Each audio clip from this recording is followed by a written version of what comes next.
Let us pray. Our Father, who art in heaven, hallowed be thy name. Thy kingdom come,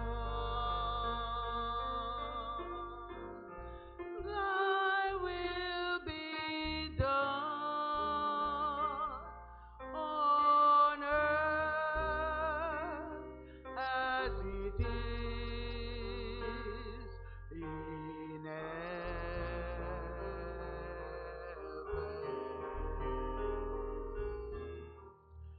Give us this day our daily bread, and forgive us our debt as we forgive our debtors.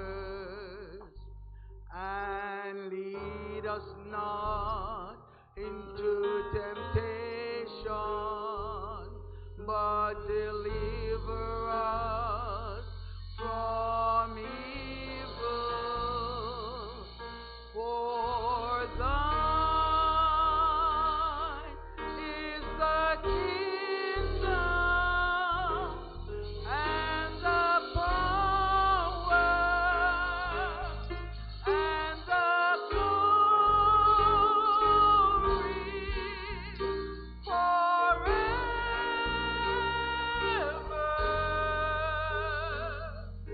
Amen.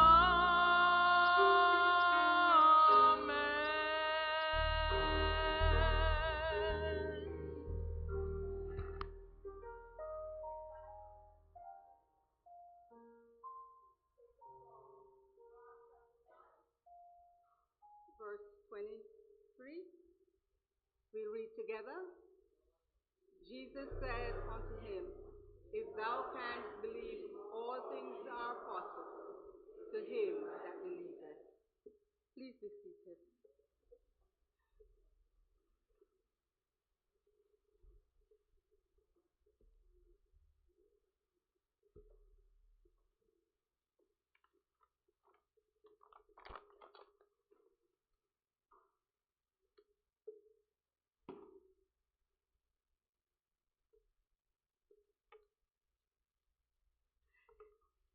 Welcome, everyone. I am Lesma Cahoon, receptionist for the Health is Wealth Wellness Spa at Marion Seventh-day Adventist Church. Please accept a warm and cordial welcome to the spa following a week of stress, hustle, and bustle. Please know that we endeavor to make our guests and dedicated members feel their best by providing most luxurious, innovative, and personalized treatment to enhance beauty, restore vitality, and promote self-confidence. As you experience the different services, because we started from Friday to now and tomorrow, so as you experience the different services that are provided and performed, it is our hope that it will be a delight. While waiting for the various therapists to perform the treatment, be mindful that we also have the master therapist who will provide the healing touch of his hand. This will assist you in developing spiritual strength, trust, patience, learning to live by faith, and in turn, refocus our attention to God himself, and ultimately find rest in the Lord. Once again, welcome, welcome, welcome to the Health is Wealth Wellness Spa at Marion Seventh day Adventist Church.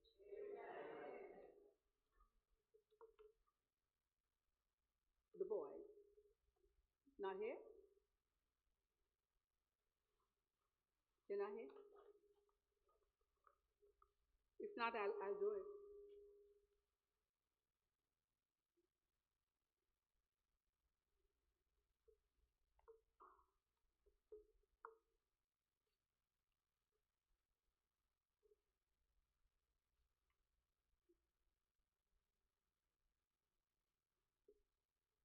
All right.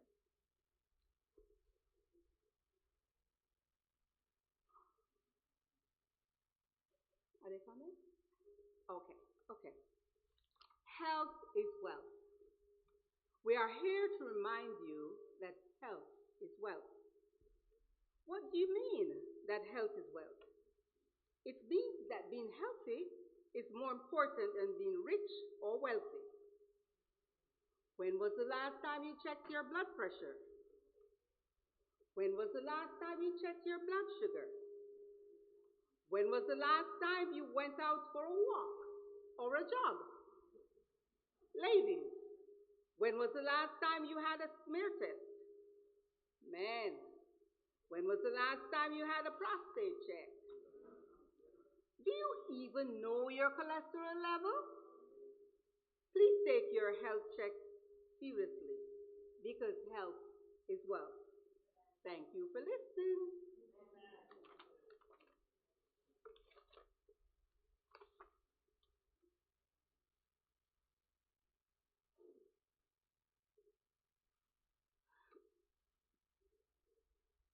Fuck, fuck.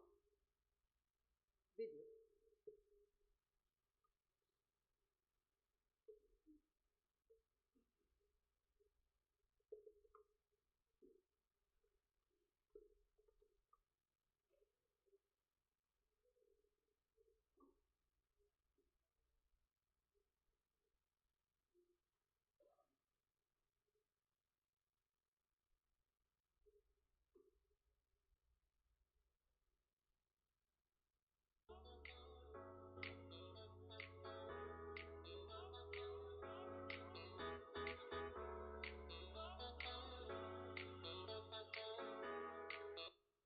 This is Georgette Grant reporting from the Anna Road Seventh day Adventist Church in Kingston, Jamaica, from the Health Ministry team at the Marion Oaks SDA.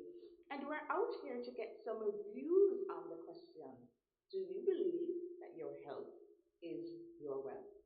Let's hear the responses. I believe health is wealth. Most definitely, yes. It is your greatest asset. It's one of those things that you cannot buy. It means your well being, it means peace of mind. And without health, you cannot even get a job to earn the money to have physical assets or any of those types of physical things that we think quantifies a better life. So yes, our health definitely equates to great wealth. There is a phrase that your health is your wealth. I'm sure you've heard it, and it is my opinion that it's true. There is an entrepreneur, Jim Rohn, who says that you need to take care of your body because it's the only place you have to live. And he is absolutely correct. When we talk about health, we're not only talking about physical health, I'm thinking of spiritual health, emotional health, mental health. If it is that we're not healthy in all these facets, we won't have a good quality of life. So, for instance, you can maybe have a lot of money, um, you can have the biggest house, the best job, but if you don't have the physical health to go to that job or the physical health to go out and probably spend that money, then it's all for nothing. A lot of times we consider or we work hard to achieve certain things in life and we don't focus on our own bodies eating well, sleeping well, drinking water, meditating, resting. That's a big thing. We're not resting. And so what happens is that our bodies begin to deteriorate and we're unable to perform the tasks that we need to as well as we can. And sometimes, even for us as younger persons, we use our youth to try to achieve as much as we can.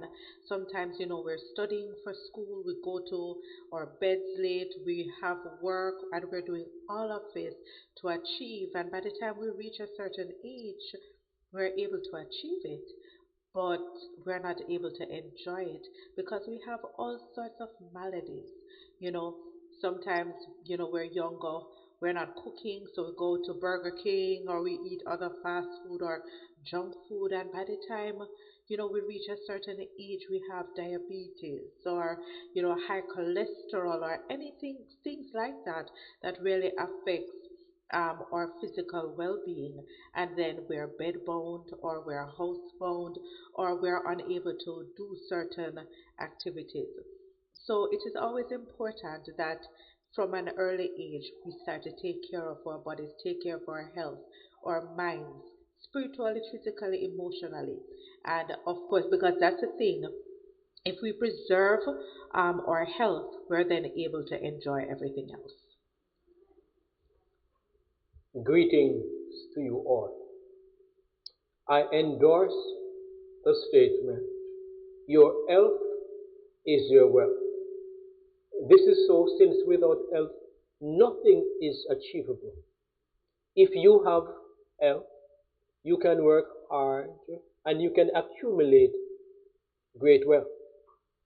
But most importantly, you can do great exploits for the Lord, thus bring glory and honor to his name. Thank you. Your health is your wealth. When I think of the word healthy, I think of healing. I think of a body that is devoid of sickness, a body that is in full vibrancy. And when I think of the word wealth, I think of an abundance of. But when we go into the etymology of the word wealth, comes from the Old English weal, which means wealth, welfare, and well being. Weal is in turn related to the older word well, meaning in a state of good fortune, welfare, or happiness.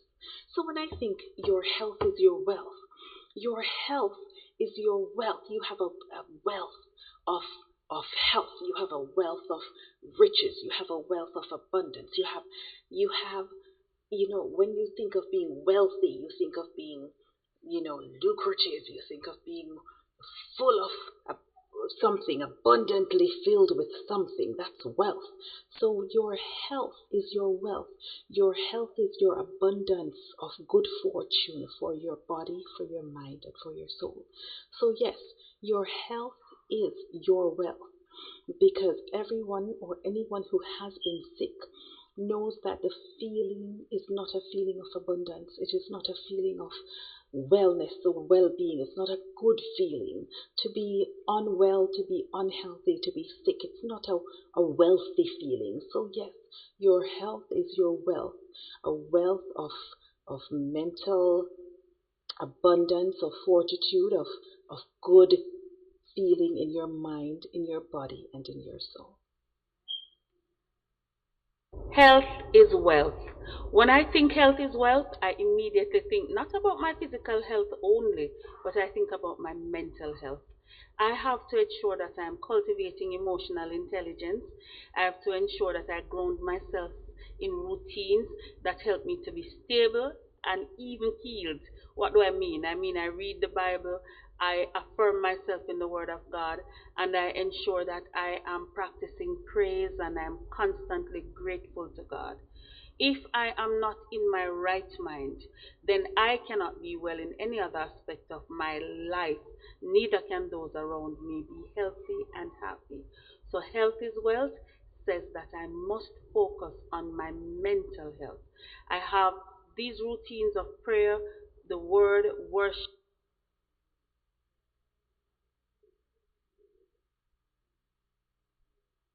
right. At this time,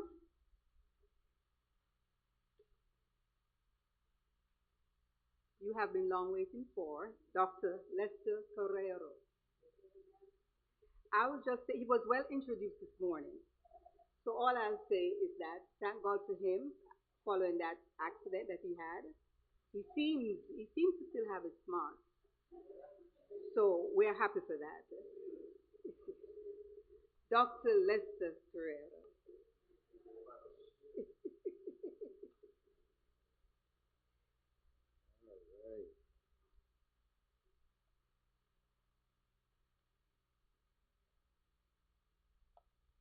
It's not turning on. I think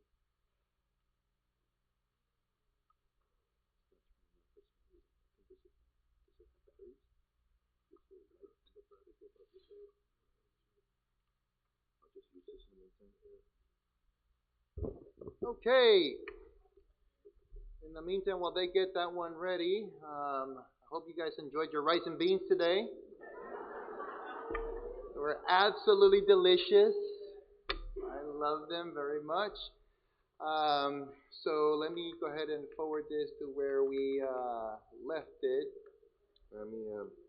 Oh, it's got to be on. Men and women, right? Men live longer than men, right? Okay. So let's talk about diet-induced pain and inflammation. Thank you, Pastor. All right. You guys hear me okay? Very good. Put this in my back pocket and I have the cables. Perfecto. Muy bien. Awesome. Okay. So, I'm going to start reading to you from Stedman's Medical Dictionary, where it states and says that inflammation is the process by which the body protects itself from irritation or trauma. Inflammation can be two types of inflammation. Number one can be an acute inflammatory response or a chronic inflammatory response. And I guess we are all here because we want to work and treat chronic inflammation. Acute inflammation is the one that happens right after a traumatic experience. But the problem is that if I hit my knee or if I hit my elbow and it persists and it stays on there for at least, I think they're stating now that it's at least over 60 days, then it's considered chronic. Okay? But the same being for any other condition as well. And you'll see that in just a little bit. Signs of inflammation. Signs of inflammation start with redness, calor, or heat, which is when you touch, to the touch, it's hot. Edema, anything that's swollen, obviously it's inflamed. And then pain, obviously. But now, this is the thing, they can also be interexchanged also. Pain and redness, pain and heat, pain and swelling, or swelling and heat. If it's just hot, it's inflamed. Are you guys with me? Okay? All right. So, that means that inflammation is basically a sign. It's telling that it's the body telling us that something is wrong. And every time you guys see this on your car, I'm guessing that you guys go off to your mechanic to have it checked. Okay? My brother, he owns a big mechanic shop. He's got a body shop, and he's got these special computers that they attach to the car to diagnose the car. But what if you guys take your car to a mechanic, and the mechanic says, "Oh, let me have your keys," and he takes your car, takes it to the back shop, and then while he's there, he gets under the dashboard and pulls the light bulb that turns that light on and puts it in his pocket. Okay, and then once he puts it in his pocket, he'll come over to you. Here you go. Here's the key of your car.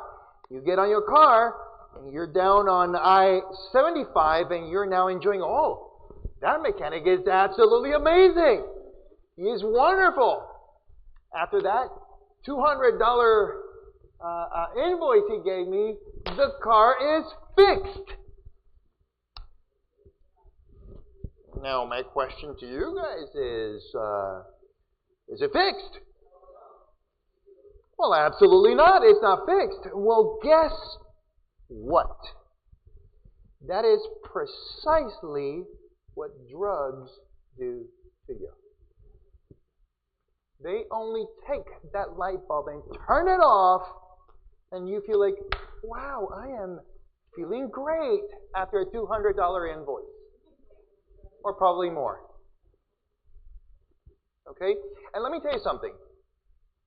When I speak with all our other medical doctors, colleagues, and so on, they all agree with this.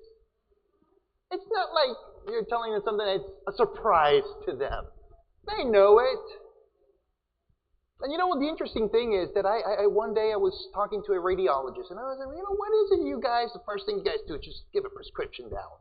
When there's so many other things that can be done. And he asked me, well, Lester, what do you do for a living? He said, well, I'm a chiropractor. He said, okay, so what do you do when someone comes in with a back pain? I said, well, I adjust them. He said, oh, I rest my case. I'm like, well, what do you mean with that? I said, well, what you know how to do is just adjust. What do we know how to do? Give prescriptions.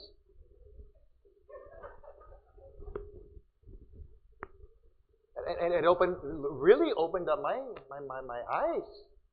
It really did. And then it's, but in their hearts, they're doing the best they can for you. They are. But this is the interesting thing. The interesting thing is, like, I didn't know how to work with all of these things. I learned it with time. Okay, I learned it with time, and this is exactly what we're gonna work on this today, tonight. We're gonna be working on all of these things. And by the time we're done, I hope that you guys will have a lot of more knowledge, a lot of more knowledge on all of these natural things. And you guys will feel that, wow, this is something I can really use, okay? Not only you, but also for your family, your friends, and your neighbors, okay? Hopefully. And so the thing is that, it really opened up my eyes to be able to give options and have options as a tool, okay? Those are tools that you guys will have. Okay. So, anything and everything that ends in itis is an inflammation. And you guys can see colitis, dermatitis, vasculitis, tonsillitis, appendicitis, hepatitis, arthritis, meningitis, phlebitis, and anything that ends in itis is an inflammation. Everything is an inflammation. So there you guys can see that everything, most things start as an inflammatory process. Are you with me? Okay? Including and not limited, including and not limited to autoimmune conditions. You guys saw that. We're almost in Christmas now. We're about to see about that now. Okay, so even and not limited to autoimmune conditions. Let me tell you something. Autoimmune conditions, they're tricky. They're tricky because autoimmune conditions where the body starts to attack its own self. And how does that happen? How does it begin? So let's start a little bit with a pathophysiology. Let's start going with that scary term of pathophysiology, how things actually start. And let's say you guys are eating an orange, and oranges are high in what vitamin are they high in? Vitamin C. And let me tell you something. When you eat, I have here the book of Encyclopedia of Foods and Their Healing Powers. How many of you guys have these books? I see a couple of hands. Yeah, a couple of hands. Not a lot, but okay. And I want to tell you something later about these books, okay? So anyway, foods and their healing powers, and you guys can see a list of all the vitamins and all the minerals that it contains, okay? But you guys can see like a longer line here. This longer line, it states and says exactly what is it that it has the most, because it also contains vitamin A, vitamin B. It's got a couple of other types of vitamin Bs. It's got some calcium, phosphorus also, but the majority or the biggest amount containing in an orange, and it's not the highest one, but it's the nicest one tasting, right? It's they have vitamin C, a lot of vitamin C. So let's say you eat an orange, and it goes down your stomach, and it goes down into your small intestine, and then that's where most of the absorption takes place. And then once it gets absorbed, that vitamin C is going through the blood current, looking to be used. And then we have one of the cells in the body that it's some of them are vitamin C is used the most, and there's other cells that is not used as often, but it is used, but not as often. So it comes to a door of a cell, and it knocks on a door. And the owner of the cell comes out and says, "Who is it?" You know, and vitamin C comes and says, "Well, it's me, vitamin C."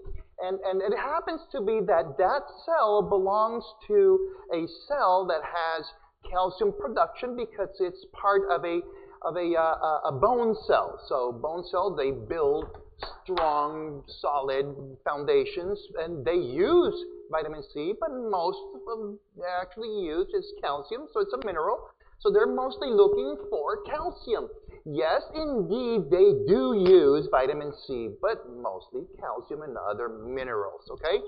So when it's knocking on the door and they see on through the window that it's vitamin C and say, "Well, listen, we're pretty full now with vitamin C, so just go your way and look for another place." So then vitamin C goes around looking for a cell that needs it, so knocking on different doors, and then comes to another door and knocks, and as I said, "Who is it?" "It's me, vitamin C." And then when this cell, which is an immune system cell, sees that's vitamin C, well, guess what?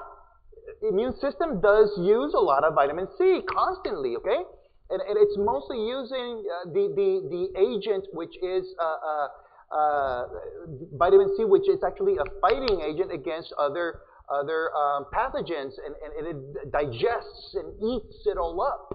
Okay, so when it sees that it's vitamin C, so come on in, and we got plenty of space for you, vitamin C, and then it comes in. Okay, but in the same manner, listen to this: the same manner that vitamins and minerals and proteins come into the cell and are absorbed and are used in the same manner, okay, toxins also want to come in, okay?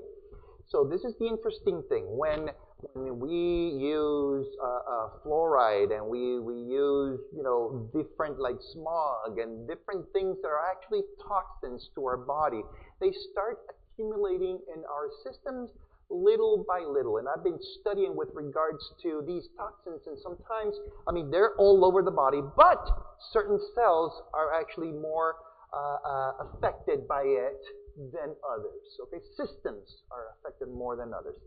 And then what happens is that you have a toxin knocking on the cell door also, just like any vitamin or any other mineral would.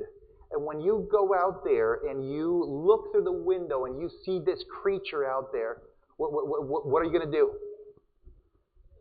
What are you going to do? You're going to, "Oh, the Grinch! Oh, come on in!" Do you want the Grinch in your house? Now, especially as Christmas is coming around? What are you going to do? Yeah, shoot it. Yeah, that's what you're going to do. Yeah, but this is what I would do. What I would do is I would call 911. I would call 911. So then, that is exactly what these cells do. They actually do call 911. They do call it. And then when 911 comes around, the Grinch comes up to them and says, "Oh, don't worry about it. No, don't worry about it. They're my cousins. I'm just going to give them a surprise. And it's Christmas is coming, so I'm going to give them a surprise." I said, "Oh, so they're your cousins." "Well, yes, I'm just waiting in there for them to open up." I said, "Oh, okay, no problem. I thought it was some other crook or something like that. But it's cousin. All right, no problem." So they leave. And then he goes back there again and he's like, open up. And what do they do again? They call 911 again. Now next time when the cops show up and police comes over and say, wait a minute. I've been called over and over again about you. So let's do something. Why don't you come with me? And your cousins are also coming with me. Let's go. The analogy of this is that when the immune system cell comes over and it's being called by this cell, actually the toxins mimic the cell and make it appear as if they are the cell, that they are part of the cell. And the thing is that the immune system can't distinguish between the cell and a pathogen or this toxin. So since he sees a call or an alarm, a 911 call, which is inflammation, what the immune system does is that he'll gulp the inflammatory process completely and it will destroy that cell that's calling for help. So, now you guys understand that the actual autoimmunity is a response to inflammation. So if you guys lower inflammation, you guys don't heal. Listen to this, you're not going to heal an autoimmune condition, but you will decrease the response or the symptoms of inflammatory response. Now, if you want to heal an autoimmune condition, you have to detox. And we're going to get there. Sounds good? Interesting, huh? Question? Yep, we're going to go into it. We're going to go into this now. You'll see. You'll see. I'm just barely starting here. All right. So, what are or who are the authors of this pro-inflammatory response? Okay? So we get a mirage. It's much bigger than this, but it's a mirage of what they call arachidonic acid cascade. It's a cascade of a bunch of pro-inflammatory acids. Okay? And these are all, or some of these inflammatory acids, some of the most well-known of them. And the one on the bottom, which is cyclooxygenase, is one of the main ones you guys try to block almost. If you guys take, let's say, NSAIDs, that's what you're blocking, okay? Which is a non-steroidal anti-inflammatory. When you guys take or pop these pills, that's what you're trying to block. It's a COX-2 inhibitor. So COX-2 is cyclooxygenase inhibitor. It's a type 2 of this acid or pro-inflammatory acid that you guys are trying to block, okay? So let's say you guys have an inflammation going on, and you guys go in and get it and leave. It's a non-steroidal anti-inflammatory. You guys get an ibuprofen and try to take that. Guess what you're trying to block? Some of these acids. All right? So cytokines, bradykinins, and hydroxytryptamines, and leukotrienes, prostaglandins, histamines. You guys know what histamines are, which are when you take an antihistamine, what are you guys trying to block and avoid? Allergies. Yes, an antihistamine. Okay. Now lactic acid. You guys know lactic acid, right? When you work out too much and it hurts and it creates pain, right? So the thing is that all I can remember of every time I see lactic acid is me going to summer camps. I used to love going to summer camps. And the reason why I used to go and love going there is because I would meet girls. Absolutely, that was it. I would go there for girls, right? So, in Puerto Rico, they have 3 types of summer camps, which is the minors, the adolescents and the youth. Okay? So I started going there. My dad, as a pastor, would take us every summer to summer camps. So I started going when I was a kid. My mom started going there. But then, once I was an adolescent, I started getting savvier. And the interesting thing is that we would start on a Sunday and end on the other Sunday. But Thursday, they had a banquet. And on that banquet, you had to take a girl out to that banquet. And they made it hard for boys. And every time that I used to go out and ask a girl, hey, are you going to the banquet? And yeah, but not with you.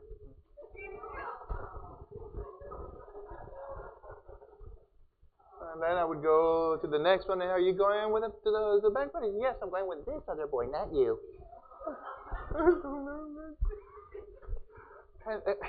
So I was skinny, I was scrawny, I wasn't buffed or anything. So, but there was one thing I was good at. Then it was playing basketball. I loved basketball. So I once I went from the minors, I went to the adolescents, and I was on my way towards the youth. I was already an expert. So what I used to do is I was to go out after the guys that were talking to the girls. Oh, so you planning on taking this girl out for the banquet? And he said, yeah. So why don't we do this? If I win on basketball, I'll take her out. How about that? So sometimes I would win, sometimes they would win, but we were both friends with that girl, so whoever won would take the girl out. So it was a good thing that I had going on. Because I was really good at basketball, and I was good at running also. I was a fast runner because I was skinny. But so then one day I'm out there, and I find Jared. I still remember this guy, and he said, hey, are you going out with this girl? And he's like, yeah, I'm planning on taking her out and see if I can. I said, well, I'd like to take her out also, And I said, well, why don't we play basketball for her? And he said, no. Mm-mm. So, well, let's do something for her. He said, no. He said, let's do something. Let's see what I can do. He said, all right, so let's do this. Let's do push-ups for her. Really? Push-ups? He was buffed. He was big. So then I said, okay, let's do push-ups. All right, let's go. You go. So he started first, and he started 1, 2, 3, 4, 5, 6, 7, 8, 9, 10, 11, 12, 13, 14, 15, 16, 17, 18, 19, 20, 21, 22, 23, 24, 25. Okay, you're taking her to the banquet. All right, no problem. So then it was me next, So then I go there, and I go down on my floor, and I start 1, 2, 3, 4, 5, 6, 7, 8, 9, 10, 11, 12, 13, 14,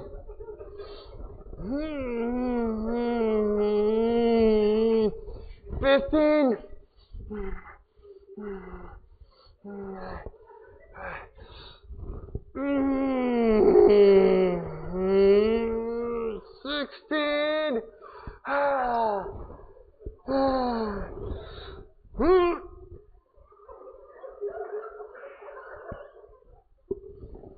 17.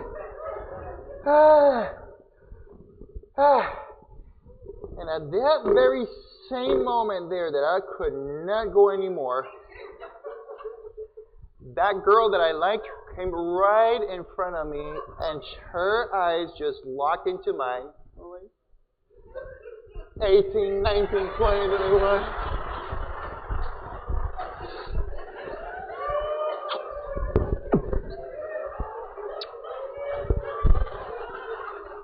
Taking you to the banquet. Yeah. But the problem was that next day when I woke up, the guys were, hey, Lester! I'm like, don't touch me. I felt sick. I felt sore all over. And literally, I had a fever. It was bad. It was bad. And that was the last time I did that because I couldn't do it anymore. It was horrible. And that is lactic acid for you. Actually causes all of that. I should have taken an ibuprofen also myself. But then when time went on, I started thinking, wait a minute. All of these acid cause all of this. And what can we do to avoid all of this? And this is where this whole thing comes to fruition. The way we do is we have to decrease the amount of acids we have in our body. How do we do that? With what we eat. It's with what we eat. So if grains contain a lot of acid, how are we going to convert a grain that contains acids into an anti-inflammatory? So what we do is we start the sprouting process. I'm not going to sprout them because I don't want sprouted beans. I still want my rice and beans. I still love rice and beans. But the thing is that I found out that while I was studying at Daytona State College, this colleague of mine, she's a professor, as a botanist, she gave me 2 thick books, and these 2 thick books start talking about grains in their dormant state. And then I come to find that if you put a grain on a table, it can last a long time and then it won't do anything. But as soon as you put that grain in the water, all those acids will come out, emulsify, and now that little seed that was dead is now alive.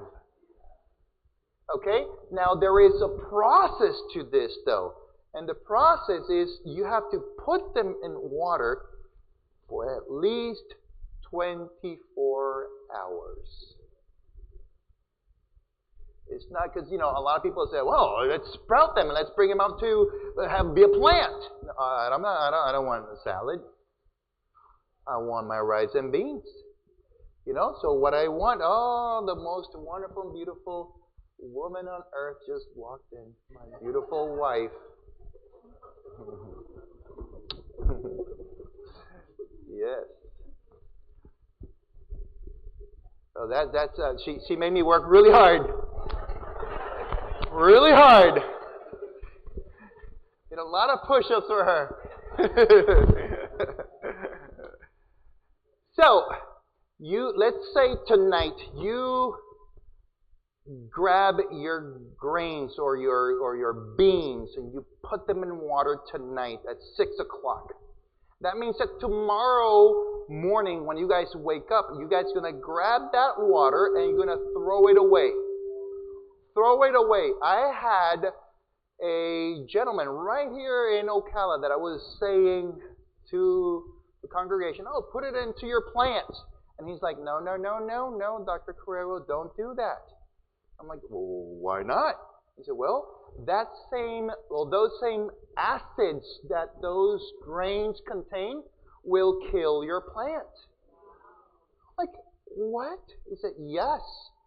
Those acids in the wild are used to avoid other plants that are not like them from growing. So it won't only kill you, it kills your plants. So just throw it away. And then he gave me a business card, and he was a professor at University of Florida for the Department of Food and Agricultural Science. And I was like, okay. So, we left it at tomorrow morning. You guys are going to throw that water away. You're going to wait till the afternoon, and then the afternoon you guys are going to throw that water all over again. You're going to rinse all of them up again. And then tomorrow at 6 o'clock, those grains or those beans are ready to be cooked.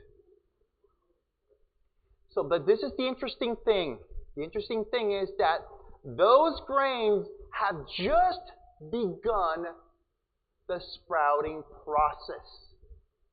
They're not completely and entirely sprouted.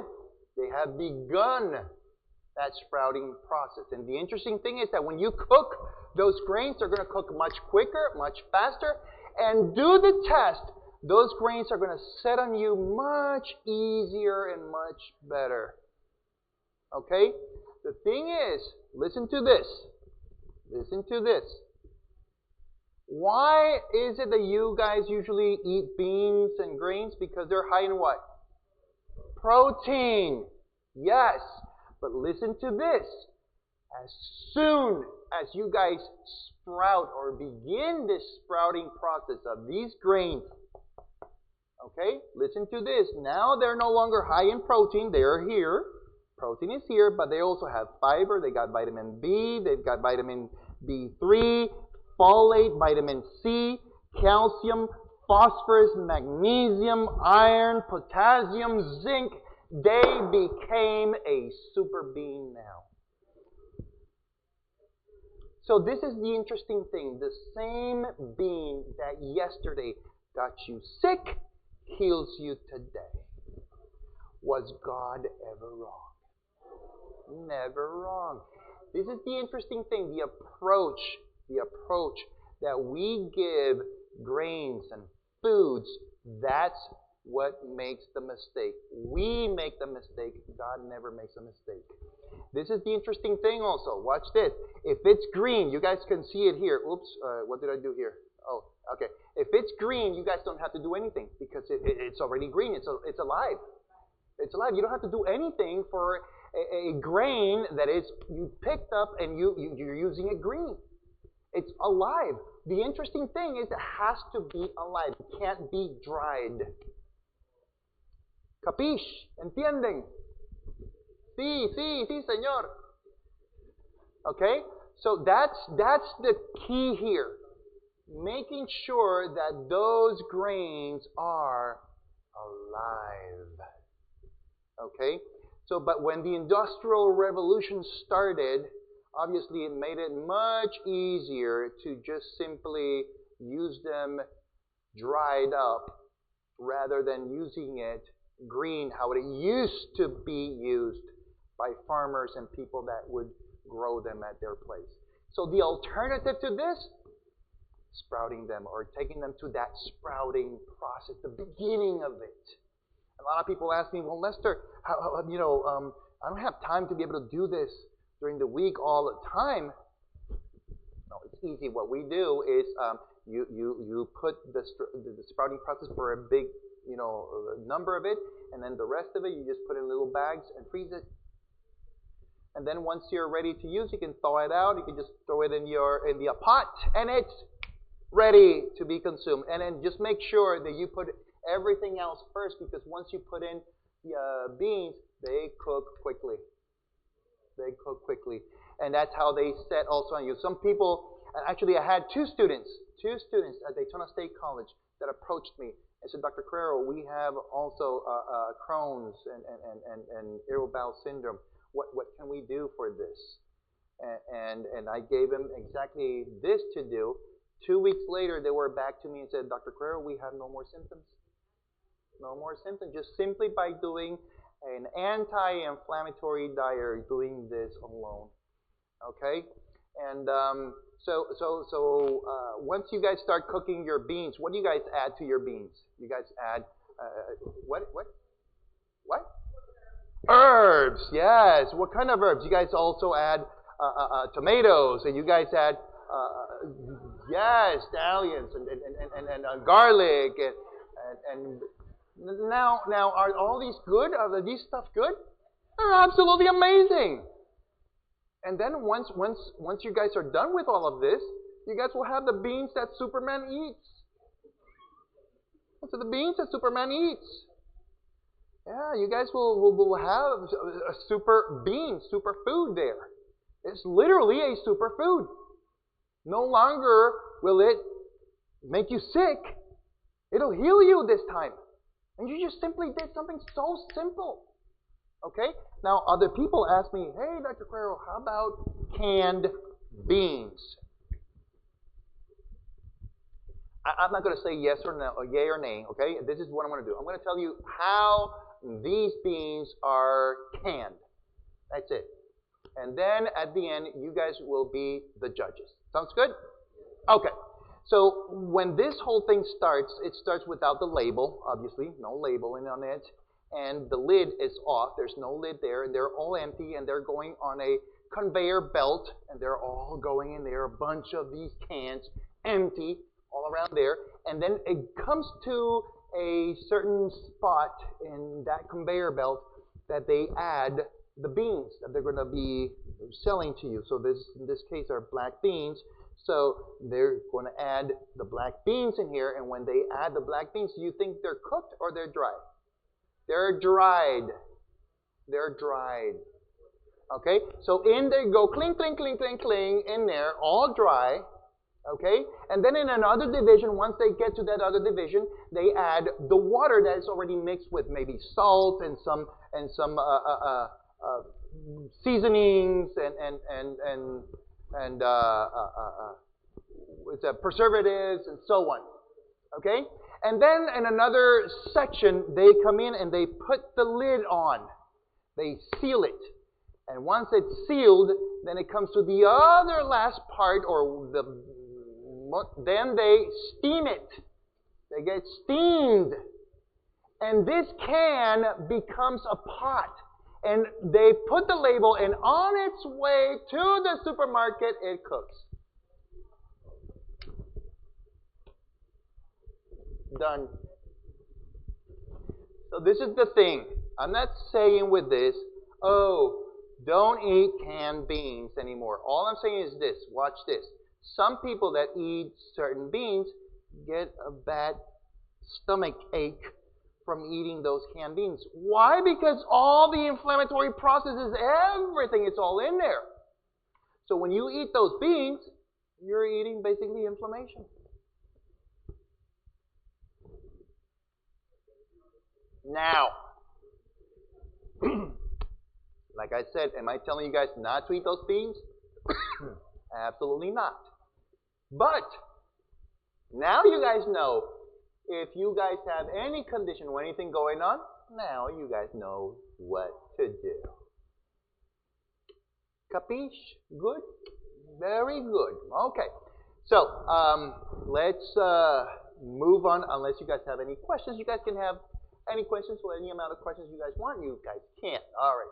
So now the question is, oh, well, Lester, I got my beans already. What about my rice? No, Lester, I love rice, but what type of rice should I eat? How many types of rices are there? Woo! Tons. My wife, the other day, came up to me and said, Lester, I've got a special rice I want to give you, Lester. Why don't you come and taste some of this? It's called the forbidden rice. I'm looking at the rice, and I'm like, it looks forbidden to me. And she's like, oh, no, go ahead and taste it. And I'm like, I open wide. I'm like, I was going to spit it out. And she said, don't you dare spit it out. I didn't like it. But she said it was very healthy. It was good.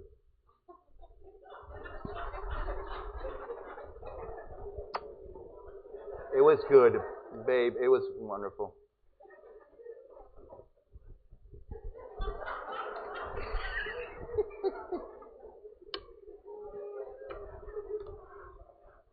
Not the doghouse.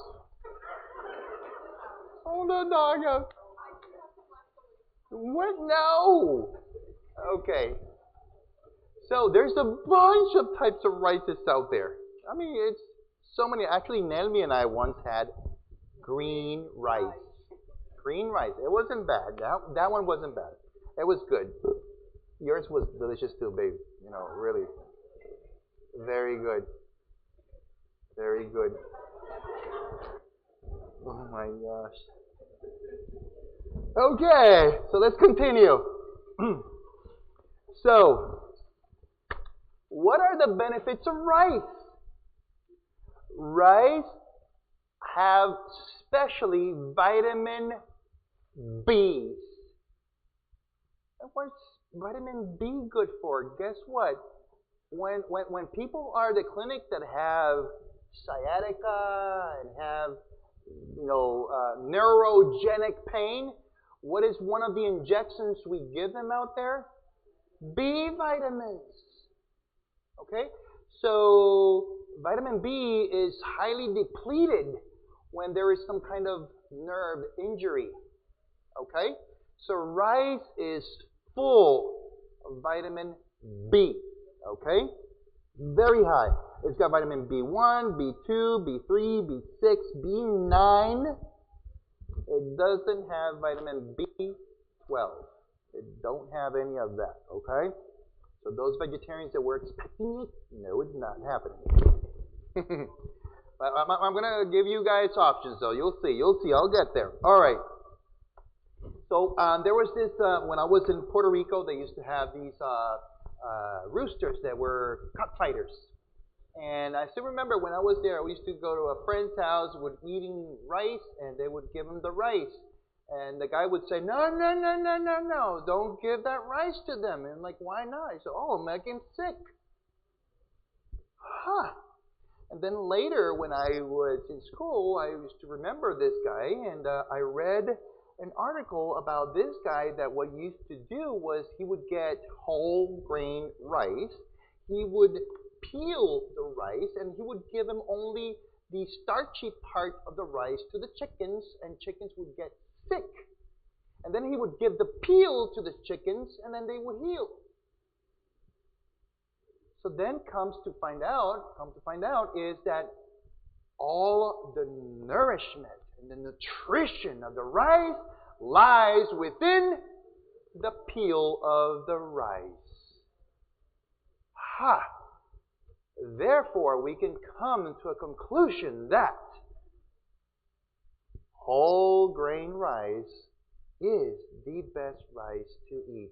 But that's the rice that I don't like. Love you, babe. So, what can I do? We gotta go happy medium, right? Did you guys okay with me? Happy medium, good? All right, great, great. So, then there is this rice, because you see to the right side or to the left side, you see the whole grain rice, and then to the right side you see the white rice. Now the white rice, what they do with it is that they take the peel, they blow it off, and then they put it through a process which just whitens completely, and it's only starch in there. But then when these companies buy this rice, okay, what they do is they add other enhancing agents.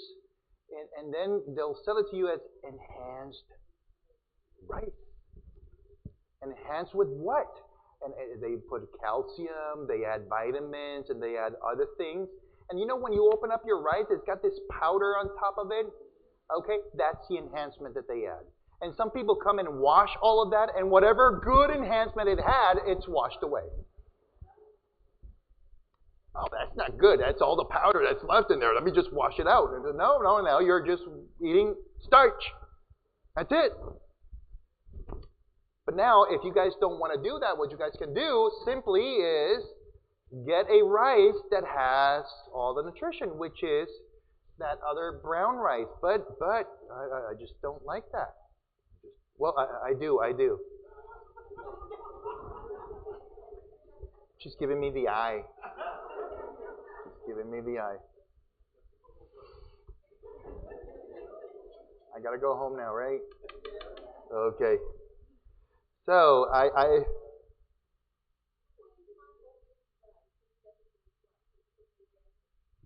yes, it was wonderful.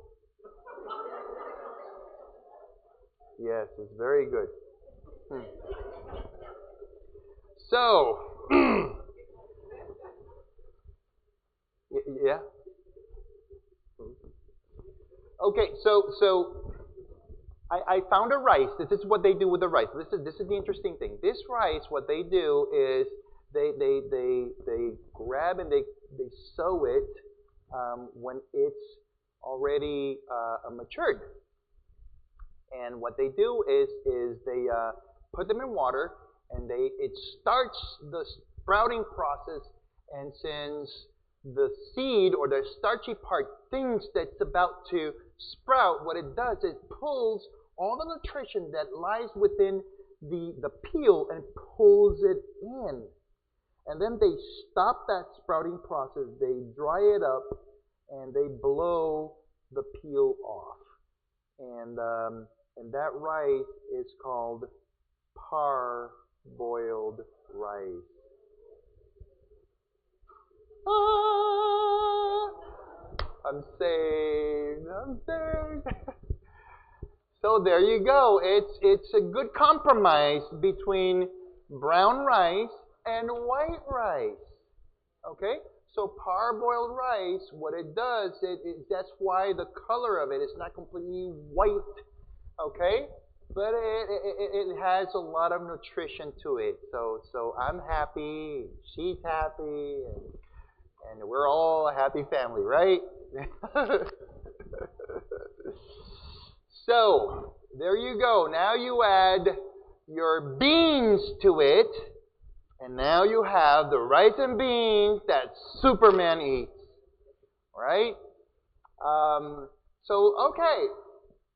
So now we've got our ¿Qué fue? Esto. Lo mismo. Lo mismo, eh? So now, some of you guys might be asking me, well, Lester, now I have rice and beans. How about my sausage? My sausage. Yes. How about my sausage?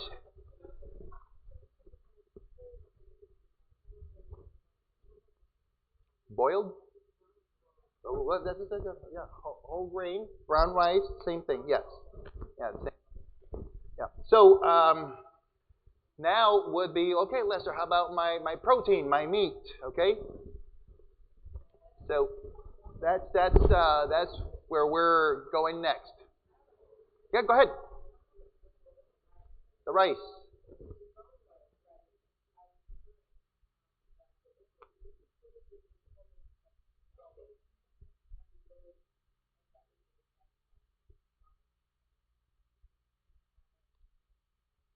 When you put it in the oven. Well, truth of the fact is that if you cook it or put it in the oven, it's basically doing the same thing, but for 3 hours. I have to look into it. The reality is that this is the first time I hear from it. Never heard it. Interesting. I'll look into it. So, all right. So, chicken or the egg? Okay, so which one came first? I always ask that question. And which one came first, chicken or the egg? The chicken?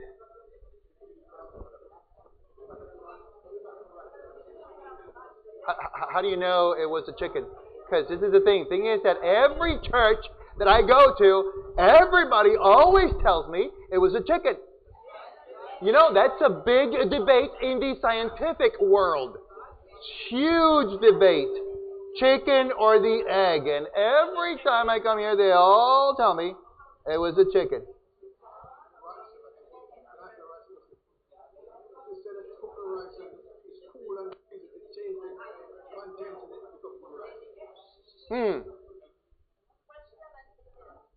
Okay.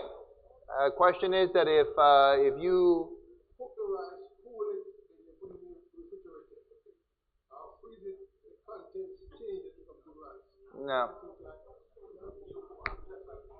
No.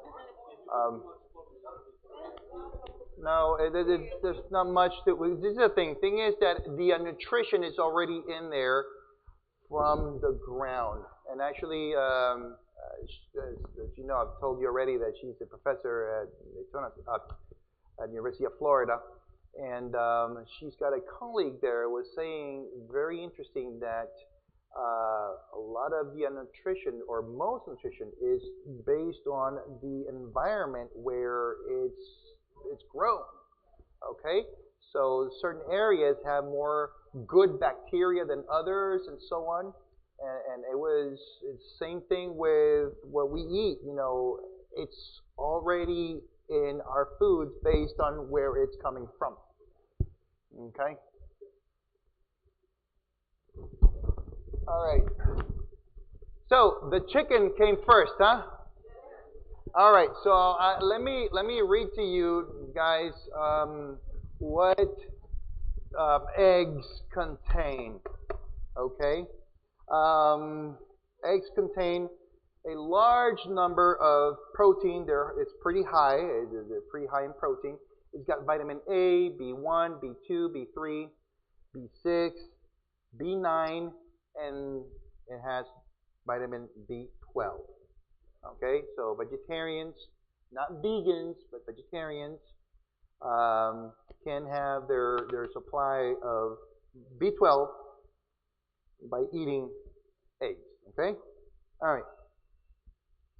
Another thing that eggs also contain vitamin E. Huh?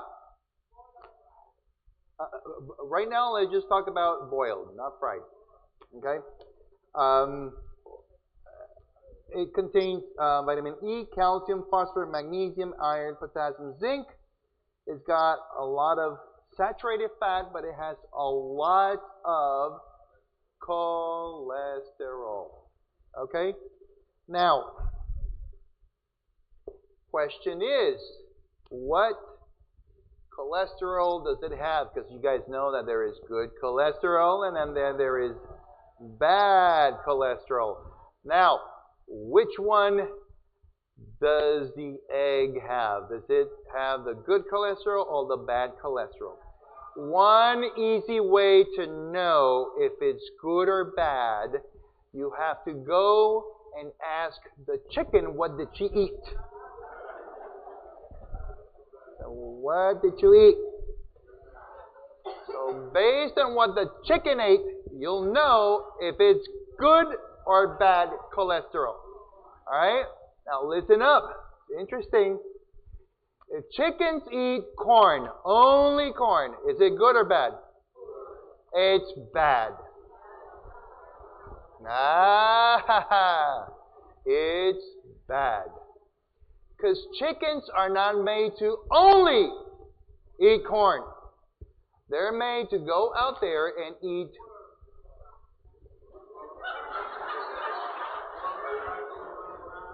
yes, worms and leaves and little pebbles and seeds and cockroaches. Those are the good eggs. Yes.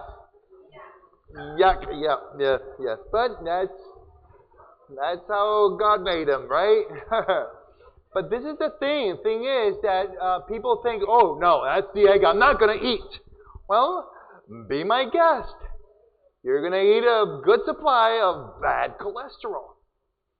Okay? And, well, let me rephrase that. There's no such thing as bad cholesterol, okay? Let me just make that clear. She's looking at me really, really bad. Okay? There's no such thing as bad cholesterol. The thing is that what we call bad cholesterol, if we have too much of it, it's bad. And then the good cholesterol, if we have too much of it, it's also bad. Okay? And with that being said, I remember this lady that came into my clinic one day and she says, Dr. Carrero, my cholesterol is really high and I eat all the good eggs that have the good cholesterol. So I was scratching my head and I spent a couple of days with her. Every now and then she would come in, we did some blood work, we did a bunch of things. And one day while she's sitting there, I just happened to ask, well, ma'am, how many eggs do you eat a day? Because, you're saying you're eating the good types of eggs. And yes, and I spend a good, quite a time looking for the good, healthy eggs. But I still have my cholesterol is high. I said, okay, so how many eggs do you eat a day? And she's like, well, I'm just normal, 12 eggs a day. 12? 12. Did I hear that right? Let me just clean my ears up a little bit. 12. Okay, but is that, when are you eating that? I said, well, every morning. What? No, you gotta eat something else. I said, well, what am I gonna eat? I said, well, haven't you heard that there's cereals and there's oatmeal and there's bread and there's potatoes you can eat in the morning and a bunch of other things? I said, oh yeah. Okay, so too much of a good thing is a bad thing also. True, but I wouldn't eat 12 anyway, regardless.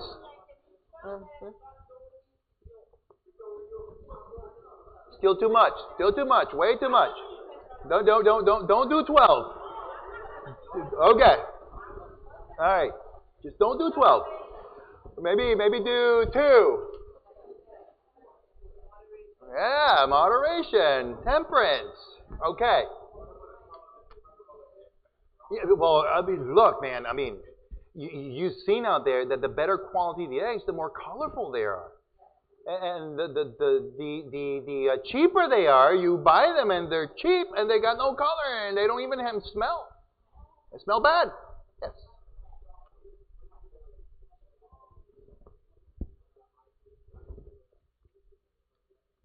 Bad. Don't do it. Yeah. Yeah, high protein diet, because people, Atkins, Atkins diet, okay, and that is the paleo diet, and what other diet was it called? The what? The keto diet. Yes, the keto diet. Well, guess who started all of that? Dr. Atkins. You know what he died of? Heart attack, cholesterol. Because this is the thing. The thing is that what you got to be looking into is, what do you want to achieve with it? You want to lose what? Muscle weight? You want to lose bone weight? Water weight?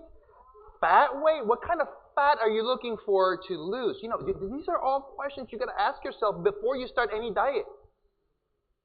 And the best thing is to have a healthy lifestyle, not a diet. This is the way I live. Okay? Because I was talking to the pastor, and a lot of people asked me, no. This is the way I live. This is what I do. I live what I preach, literally. Okay? So it's a big difference. So this is the way I live. Go ahead. No. Don't do it, man. No. Yeah, well, it's a high, what can he do for a high protein diet?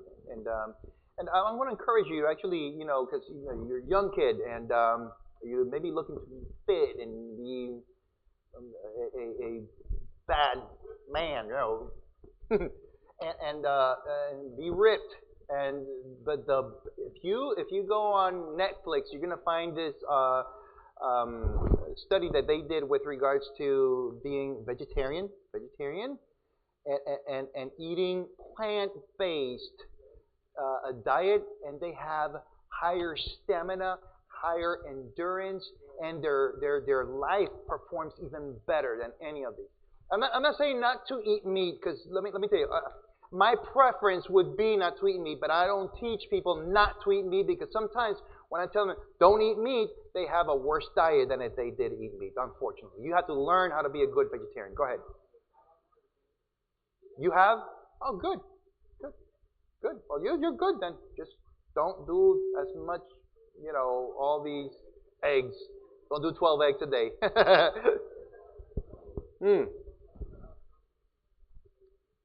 What kind of what? Protein diet? Protein? Like, man, I'm not in favor of it. My wife, she loves tofu. But I don't go with it too much. But she does. We're not. I don't want to start like a theological debate here, because we're always debating here on that topic. But and this is the interesting thing. When we go out there and doghouse. Yeah. I saw her face, doghouse. Um, so we're always talking about nutrition and things, but let me tell you, beans and it's a much better wholesome protein than anything that you ever think. And then you know what? You're gonna see it in the future. How old are you now? 17. Ah, come on. You're a baby. All right, dude. Just do that, man. You're gonna see the outcomes because the thing is that you want to see big. You want to be ripped. It's not healthy. It's not. All these things that these people do out there, they're suffering from it later. They do. Okay? And you look great. You look great. Yes. Yep. Yes, they are.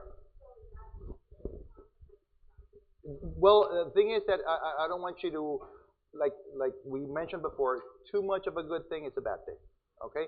So you don't want to over stress your liver and your kidneys way too much on one thing alone. That's the problem. Correct. Correct. Yes. Well, a lot of too much of, like I said, too much of something is not always good. And don't do it. Just give it some balance. Dame el otro agua que está ahí.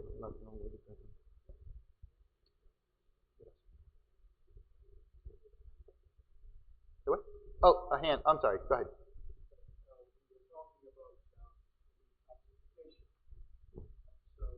I'm going to come to that now because we're going to start talking about plants, and that's what we're going to go into, and other methods to detox as well. Okay. Now let me tell you something. As a chiropractor, I didn't study natural medicine or naturopathic medicine. We did go into nutrition some, and the biggest thing that we learned was to do the adjustments and work with nutrition, like I said. But the natural process of these things, I learned, or we learned, by using these books right here. These books, and my dad, like I said, he's a pastor, and with my mom, they both had a TV program, not in a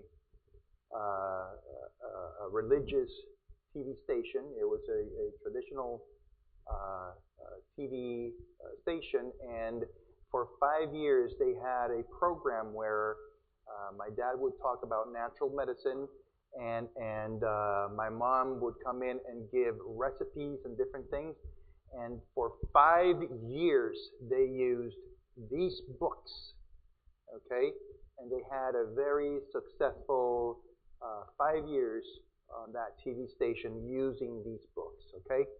And let me tell you that when I started doing these, my mom was excited about the fact as, wow, we use them and now you are using them. And we learned, and I continued learning out of these books. And now, in just a little bit, I'm going to tell you also some of the secrets that we use at the clinic by simply using flaxseed also, okay? And other things, because this is the thing. Thing is that a lot of people think that flaxseed is only used to be able to take in.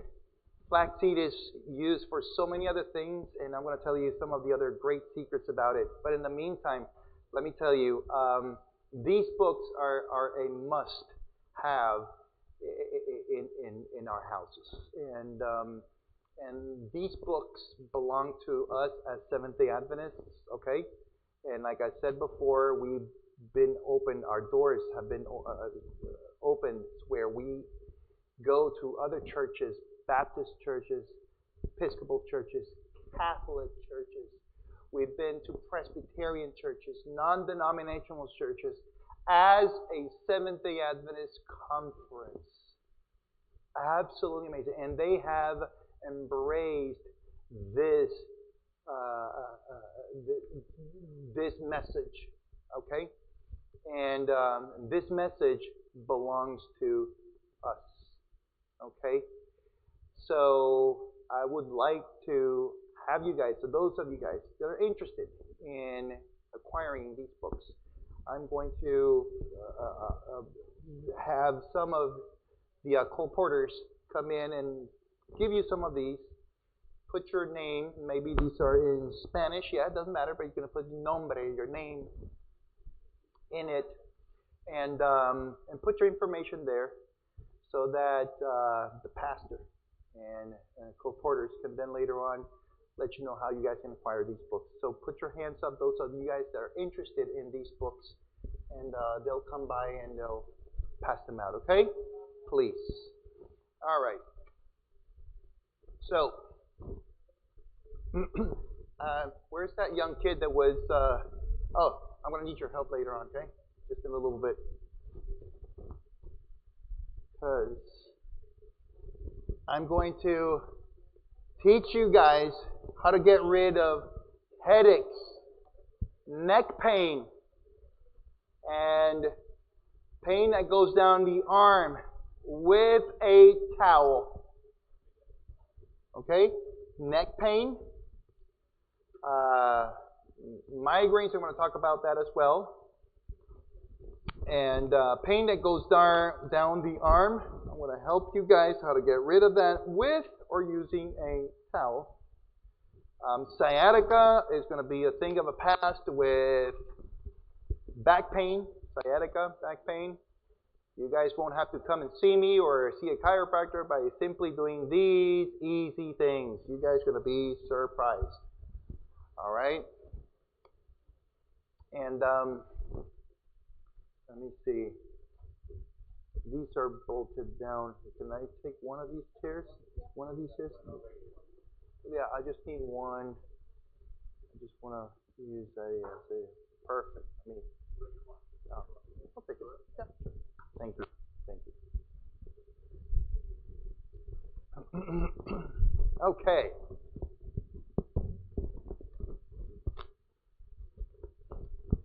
Okay. So,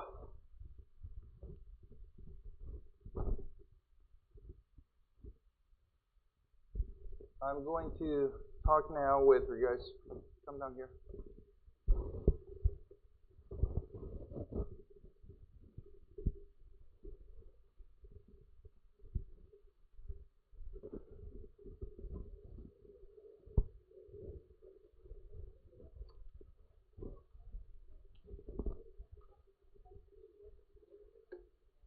Okay. What's your name again? Javon. Okay. All right. Javon. Okay. So I have Javon here. Javon, say hi. Hey. Okay. So Javon is suffering from neck pain and headaches. Ouch. Okay, so he's been suffering from neck pain and headaches for a long time. So yes. Yeah. Good. Yes. And so now Javon is going to get rid of this neck pain and that he's got in his head and all these headaches. And say, ouch. See? Okay. So yeah, so he's gonna get rid of all of these now, and you'll see how. And you guys will be able to repeat this at home as well. Okay? All right. So Javon, I need you to do me a favor. I need you to lie down here with your head this way, facing up. Head this way.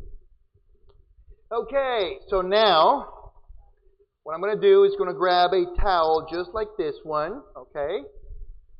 And I'm going to fold this towel lengthwise like this, okay? And I'm going to put this towel on Javon's neck like so, okay? And this is something that you guys need somebody else to do at home with you, your husband or wife. But that day, like tonight, I won't be able to have my wife do that to me because she'll rip my head off. Okay, so that day, whenever you guys do this, make sure that your husband or wife is not angry at you, right? Yeah. Okay, So you're going to put it right around his neck, just like so. If you guys want to move around or you guys are able to see, that's fine.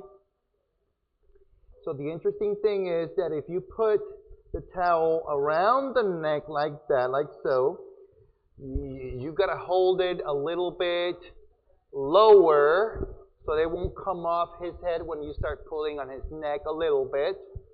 Okay? So I'm going to do that right now. I'm going to start, but listen up. You're going to see how I'm going to do it. Okay? Watch this. So you're going to pull off the head off the bed or the floor just a little bit. Okay? You see his head coming off a little bit. And you're going to hold it right here so it catches his jawline. Okay? And then once it catches his jawline, then you're going to start pulling. You're going to ask him when to stop. Okay? Ready? All right, let me know when to stop. I'm actually pulling him off the stairs. So what I'm going to do in this case, I'm just going to pull and just wait a little bit. Just pretend that he says it's okay there, okay? So I'm going to stop there. Okay, let's say right there. So then I'm going to continue pulling, constant pressure for 10 seconds, okay? So let's say I go 5, 6, 7, 8, 9, 10. And now watch this. I'm not going to let go quickly. I'm going to go little by little letting go. Okay? And the interesting thing of why I'm letting go little by little is you have a vertebrae on top. You got a nerve. And then the vertebrae on top might be pinching that nerve. And when you distract, it feels good there. It feels really good. And when you let go, it hurts again. So that's why when you pull, it feels great. And actually, I can pull him off the stairs. But then you're going to let go little by little. Okay? And then wait again. And repeat. You wait 10 seconds and then repeat again. Okay? Stand up. And now, coming up. So now let me ask you. You feel better now? Yes. See? Yeah? See? Watch out. See? It works. See? It works. Well, okay. Again, I'm going to do it again here. Watch this. So you're going to put it on around the head. Pull. So you're going to pull for 10 seconds. You're going to keep it there. Hold it there for 10 seconds. And then use those same technique, 10 seconds to lower and decrease and get out. Okay? Then you wait 10 seconds and then you pull again. You can repeat that 2, 3, 4, 5 times. Okay? Now this is the interesting thing. At my clinic, I have a device that does the exact same thing. And I charge thousands of dollars for this. Literally thousands of dollars. This is free.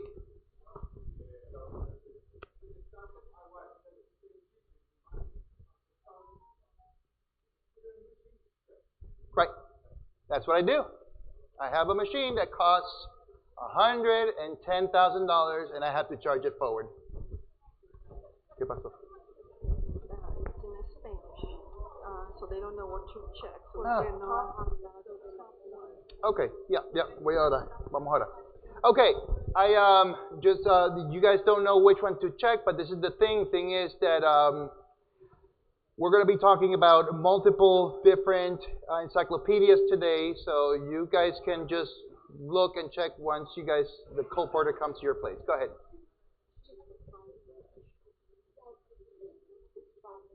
Your shoulder? Okay, this is the interesting thing about shoulder pain. Okay? Mm-hmm. Oh, see, thank you. Yes. Shoulder pain might be as a result of neck impingement as well. Okay, not always is just shoulder on its own. The other day I had a shoulder pain. I have one of the massage therapists give me a massage, and within 3 or 4 therapies, shoulder pain was gone. Now, not every time, not everybody is the same. But this is the cool thing about what I have. Another secret that we have at the clinic. Where is it at? Oh, there it is. Flaxseed. Flaxseed. How to use flaxseed. How do we use flaxseed at our clinic? Have you guys heard of what a poultice is? You know what a poultice is? Okay. But this is the interesting thing about what you guys can do with a poultice, with a flaxseed. You can make a flaxseed poultice. Did you guys know that? Some of them do. Well, this lady knows all about this. Yeah, I think you're cheating. I think you're yeah. I don't want to hear you anymore. You're cheating. But that's good. That's great. You know, this means that we have assets here at our church. That's absolutely amazing. I love it. Now, this is the cool thing about flaxseed, how to make a poultice out of flaxseed. You put equal parts of flaxseed to water. Put it to boil. As soon as it boils, turn it off. It creates a paste. That paste, you're going to put it on the shoulder that you have pain in. You wait at least 20, 30 minutes. You take it off, and it helps a lot. Okay? Because the interesting thing is that you guys buy some creams, and then when you read the ingredients, it contains flaxseed. How do they do that? That's how. That's how. Huh? So why buy it out there when you can just do it at home? It's much cheaper. Like in your case, you know, you're the one that was getting the decompression for the lower back or for the neck? For the neck, and both. And how much were you paying? Big bucks. A lot. You know, there's a clinic near me that they charge $6,000, $7,000, $8,000. And you guys can do this at home. At home. So how much money am I already saving you? Thousands. All right, so get your checkbooks ready. Right. New church coming. New church coming. Let me tell you guys, knowledge is power. And health is wealth. For sure. You know how many people out there can't even work, they can't even produce because they don't have health. Okay? And let me tell you, health is the new wealth. Let me tell you. Health is the new wealth. Okay, so that's this. And not only, why am I going to start telling you guys that flaxseed is great if you guys add it to your salads, your cereal? It's absolutely amazing. Smoothies and all that. Oh, and some people might tell me, oh, Dr. Carrero, but I have diverticulitis. Should I be eating that? Of course, this is exactly what I want you to eat if you have diverticulitis. This is exactly what you guys need. Okay? Yes? I can't hear you. I'm sorry. Okay, I'm going to tell you how to do this for let's say, diverticulitis, okay? And this is where I got the poultice from. This right here. The Encyclopedia of Medicinal Plants. Okay? See right there? This kid has an inflammation in the arm, and that mother is putting a flaxseed poultice on this kid. Okay? And flaxseed is exactly what she's using. Okay? Alright, so for diverticulitis, what am I going to do for diverticulitis? What you guys going to do, you guys going to add 1 tablespoon into an 1/8 ounce of water. You're going to put it in water. You're going to cover it up at nighttime, and next morning when you wake up, the water's going to be thick. It's going to be thick. Okay? I do it at home, but I add a little bit of honey to the water. So it can just have a little taste to it. But you don't have to. Okay? I add a little bit of honey to it. I mix it up and I drink the whole thing flaxseed whole. Okay? And now it's been watered enough. It's got plenty of water with it. Okay? And what's it going to do? It's going to go down your gastrointestinal system. It's going to go into those diverticulitis. It's a patch that has been created. It's going to go around it, and it's going to start soothing that patch and deflaming it and helping it reduce inflammation, and the diverticulitis gone. The what? Ground one. Okay. If you ground it, you have to use it quick, because it can go rancid pretty quick if you don't use it. Yes, you can. But yes, you can. Yeah. Okay. I'm going to give you guys. Yeah. Good. Rosemary, ¿la tiene ahí? Oh, okay, sure, no problem. Okay, you guys know what this is, right? What? Yeah. Saw palmetto. Saw palmetto. You know the seed that it creates, the little seed, the little coconut that it has? That is saw palmetto. I mean, this is not saw palmetto. I mean, this is the palmetto palm. This is a palmetto palm. But yes, this is saw palmetto. Okay? You don't have one, but yes. Great. Yes. So, for these men that are worried about, actually, and also helps for endurance, you know.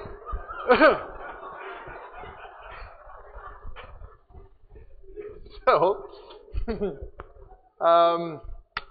there is a recipe here how to use that coconut and make a tea out of it. You know that they pay a good chunk of change for that little coconut thing, and you guys can take it and make it. They'll give you money for it, and they grow wild here in Florida. Wild here in Florida. Búscame la de black elderberry, la que es ¿cómo que se llama eso en español? Saúco. En inglés, elderberry. Yes. So, yes. Pill form. Oh, I mean, yeah. I mean, look.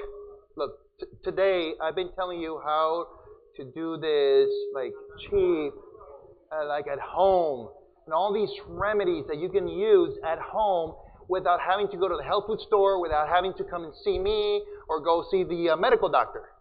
Okay? And how to avoid all of these things. Now, of course, you can find all of this at the health food store, and it's so much easier, but it's much more expensive. Okay? Because, you know, I can even tell you how to make your own toothpaste at home with coconut oil. Coconut oil, and use, what is this? Baking soda. Yes, baking soda. You add a little bit of either honey or sugar to it. Voila. Voila. You know how expensive toothpaste is going out there right now? And this is the interesting thing. No fluoride. Fluoride is not good for you. Okay. If you go to a dentist, okay, and then they have the fluoride, pure fluoride, and once it's used, okay, they have to dispose of it as a hazardous material. Okay? So, black elderberry, as I was reading it, black elderberry is also all over the state of Florida, everywhere. The way? Black elderberry. Yeah, it's in Spanish it's called saúco. So worse for you. Made it worse for you.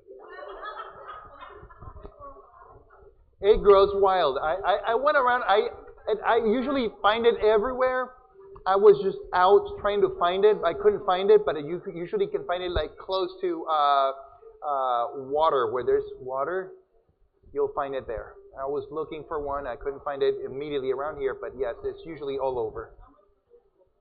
The way? I have no idea.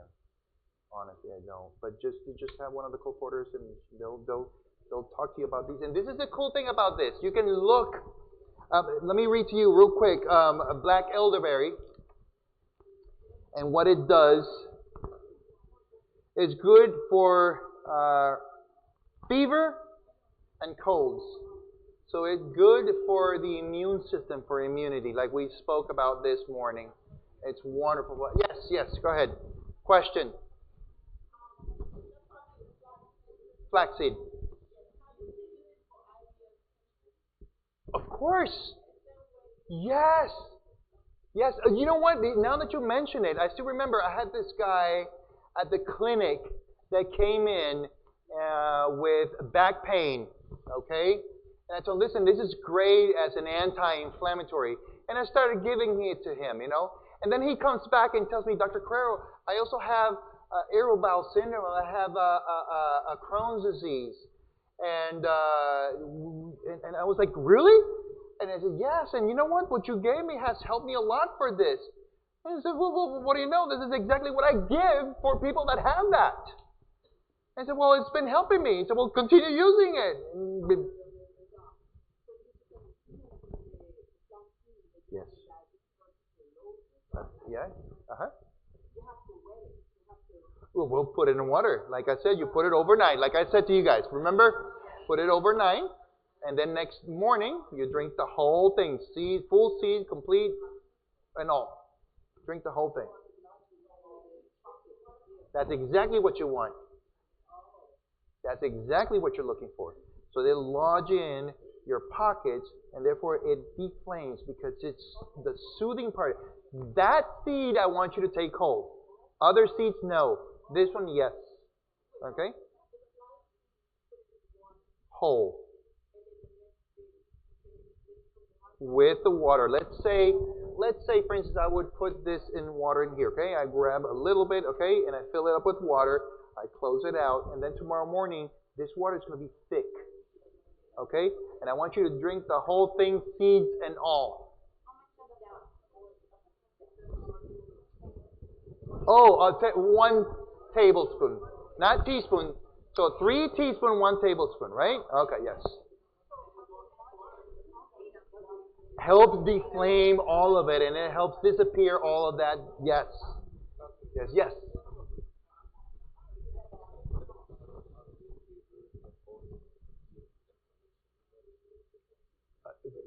Green pepper. Oh, yes, because they are nightshades, and some people get inflammation from them. Like, for instance, some people get inflammation from pineapple and other things. It's certain people that are allergic. But this is the thing. No, it's not a general thing.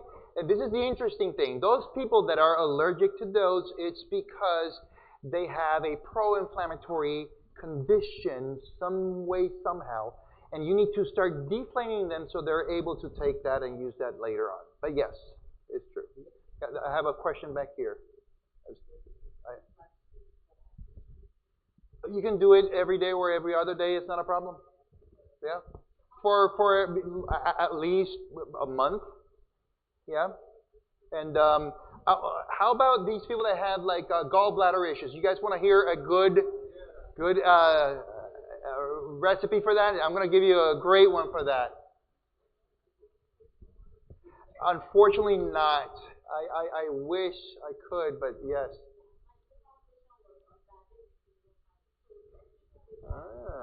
Neuropathic diabetes. Oh yes. Oh yes.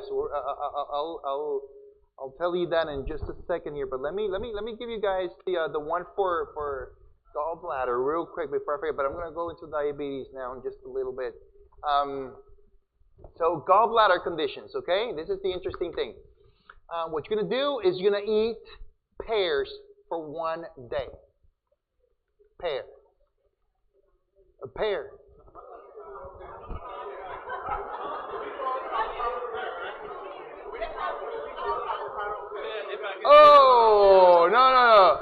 The fruit pear, not the avocado pear. Right.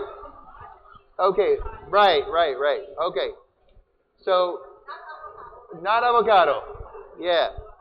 Well, this is the thing. It needs to be a fruit that is completely free of oils. And avocado is high in oil. Okay? So no coconut, no avocado, and actually apples. They're high in vitamin C as well. And vitamin C is a fatty acid. It's an acid. Because acids become and turn into fats. Okay? But don't look at me. Fatty acids. Okay? So this is the thing. If she's the expert here in the nutrition. So she's gonna kill me afterwards. All right. So this is the thing. If you guys take, let's say, a pear. Okay? A pear is really low in those acids, okay? And when you start eating this, you're literally giving your gallbladder a day off at the beach, okay? So your gallbladder is now out bathing and having fun at the beach because it has nothing to do. During a full entire day, they're just sitting back, sunbathing, relaxing out in the sea. And then that day, that very same day, remember this, one thing. Once you're eating that fruit, pear, okay, it's to eat pears because I had a patient that came in and divided one pear into breakfast, lunch, and dinner. No. I want you to eat. You need to eat. Okay? So for breakfast, you're having pear. And then once if you get hungry throughout the time that lunchtime comes in, guess what? Eat more pears, And then once you come lunchtime, you're going to eat pears, all right? And for dessert, you're going to have pear. Thank you. Very good. So you're going to eat pear all day. So then once you come home, then the difference is that once you come home at 5 o'clock or 6 o'clock, you're going to take and drink 2 ounces of extra virgin olive oil. Okay? Now, listen up closely. Once you guys do that, you take your 2 ounces of extra virgin olive oil. Please don't go to the mall. Don't go anywhere. And please have the bathroom readily available, nobody using it. Okay? As soon as you take that, you're going to feel it. Okay? The interesting thing is that once you go, you're going to see some floaters on top of the water. Gallstones. Okay? Now, listen up also. I'm going to give you another part of this. I need the pastor to please cover his ear. Both of these pastors, please cover their ears. Once you guys are done with this, you're going to take 6 ounces of red wine. 6 ounces, Pastor. I remember I said that. It was 6 ounces. So if you see anybody with a gallon, you know that's not right. Okay? And you're only doing this for medicinal purpose only. Okay? And then you might ask of me, well, Dr. Carrero, why this? Okay. What is the gallbladder attached to? The liver. And it's the liver, the one that creates the bile. The bile. Okay? So, what happens is that when you take that shot of extra virgin olive oil, it squeezes everything out of there, and it brings the liver out of balance. And the first thing that alcohol attacks or acts upon is the liver. So you take a little bit of this, and it brings the liver back to order. And a lot of people have said, "Well, can't we achieve that with grape juice?" No, you can't. Unfortunately, you can't. And so therefore, you take only 6 ounces of red wine. But this is, like I said, only for those people that are suffering of gallbladder only. This is not like, "Oh, I've got a therapy to do every weekend." No. It's only if you have gallbladder issues. You know, "Well, I'm just doing it because I'm flushing it. I'm detoxing. I'm detoxing the liver." You know, well, that's one of the detoxes, yes, but it's not for everybody. Okay, sounds good. Yes, I'm coming now. I'm going to do that right now. A question, go ahead.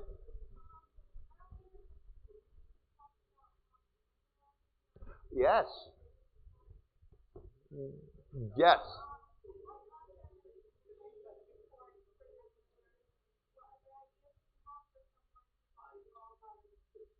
Gallbladder removed. Yes. Spanish radish, I remember now.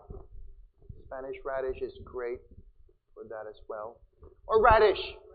Just use radish. Radish. Now that you mentioned that, interesting. There is a, go ahead. Oh, okay. Oh, interesting. Constipation also. The flaxseed is absolutely amazing for constipation. That little recipe I gave you guys, it's wonderful for constipation. Now, there is a way that obviously you gotta eat healthier if you have constipation issues. Unfortunately, there has to be some changes made if there's constipation there. Okay. But yes, this is wonderful for constipation. It's absolutely amazing. There's one question there, and I'll take yours. Go ahead. Bye.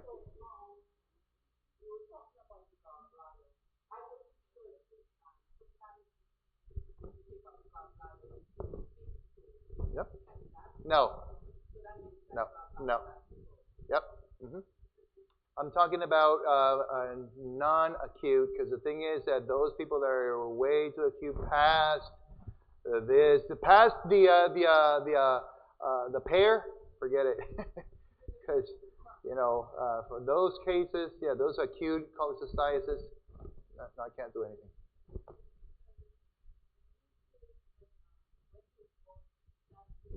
Yep, the contraction. Yep.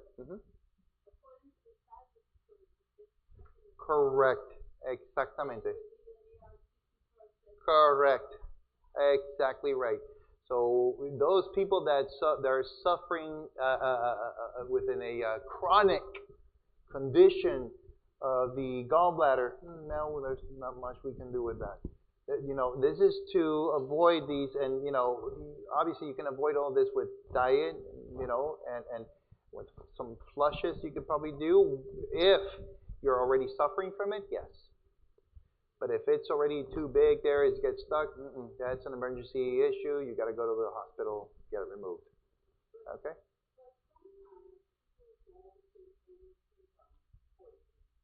Correct. That's why it's good to every now and then just get checked up. And, yeah, okay. Pastor, yes.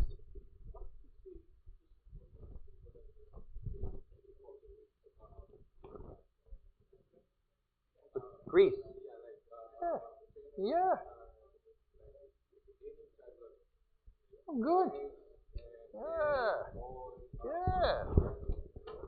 Yeah. Bumps. Oh, acne? Oh, yeah. Okay. All right. Well, guess what? Like I said this morning, there's good types of oils and there's bad types of oils, okay? Now, this is the thing though. Some people, yes, are more intolerant to certain oils. That means that certain acid or fatty acids are harder or harsher on people more than others, okay? So, the best for me, if I take, let's say, uh, peanut oil. Did you guys know that peanut is not a nut? Did you guys know that? It's a legume. It's a legume. Okay? So therefore, people that sometimes go to a restaurant, certain restaurant only use peanut oil. Not good. Some people are allergic to peanuts. Okay? So therefore, you should avoid these oils. Okay? And use other healthier oils. But this is the other problem. Vegetable oil. When they say vegetable oil, what does it mean when it says vegetable oil? It means that if they grab peanut oil, corn oil, canola oil, any oil that they find around, they mix it all together. This is vegetable oil. So vegetable oil, not good. Canola oil, the problem is with all these oils is that they have been genetically modified, unfortunately. And that's why they're harsh on your stomach and they're harsh on you. So the more organic, the more natural they are, the better it is. Yes.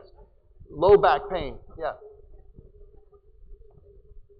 Yeah. Rosemary, voy a hablar de eso. Dame hablarle del low back. Yeah, go ahead.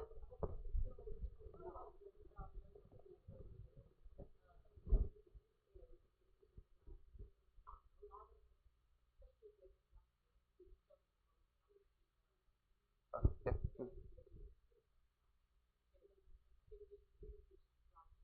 Yeah. Yeah. Yep. Yeah, you can. Yeah, I use it myself sometimes. Yeah, I do. Yeah, yeah.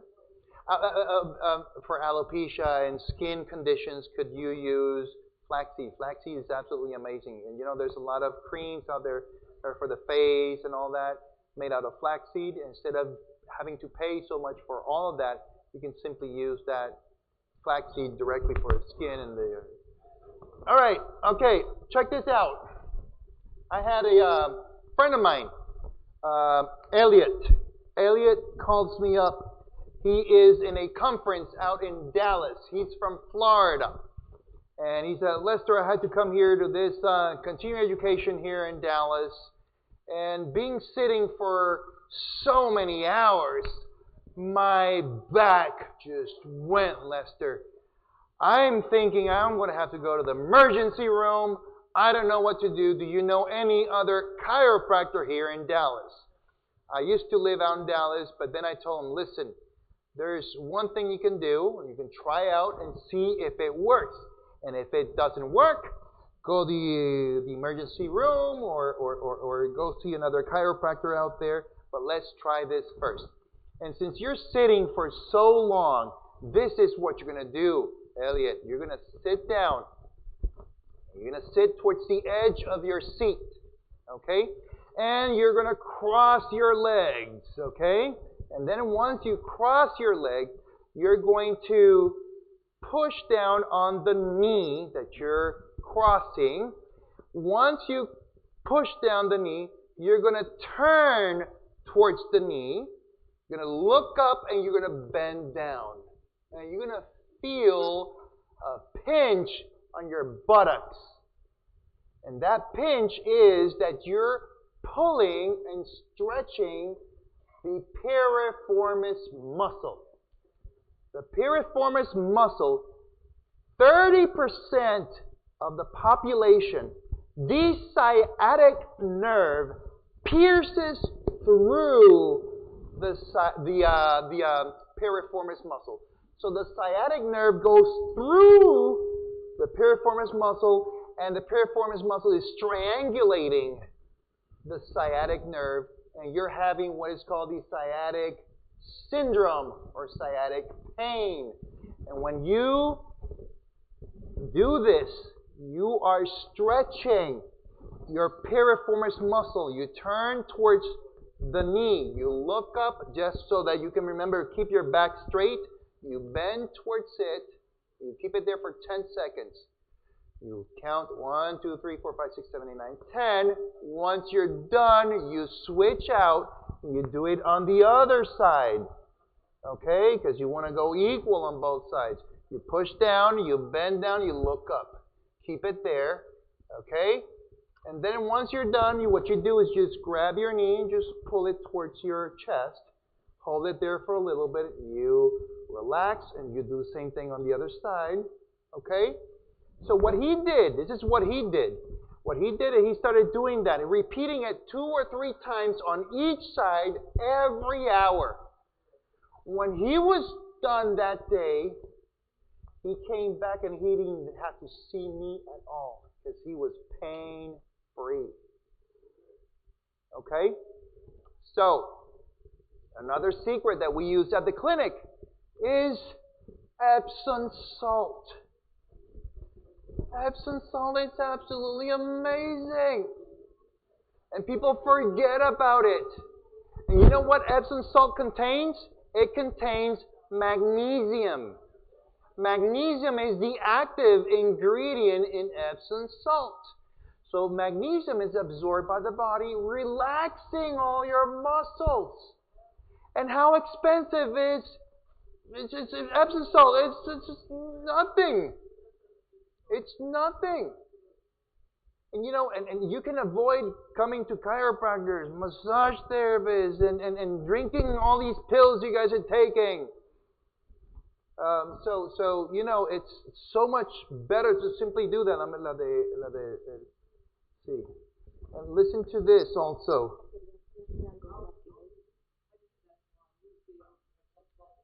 Epsom salt in water.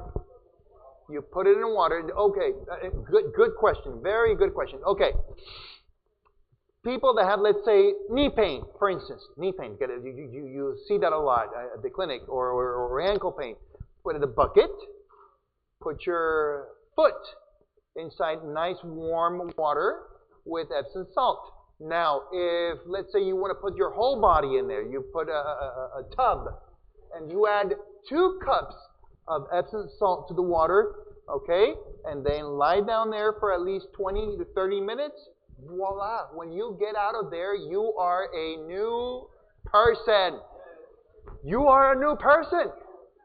I've done it. Personally, because I go through the same things you guys go. Same things.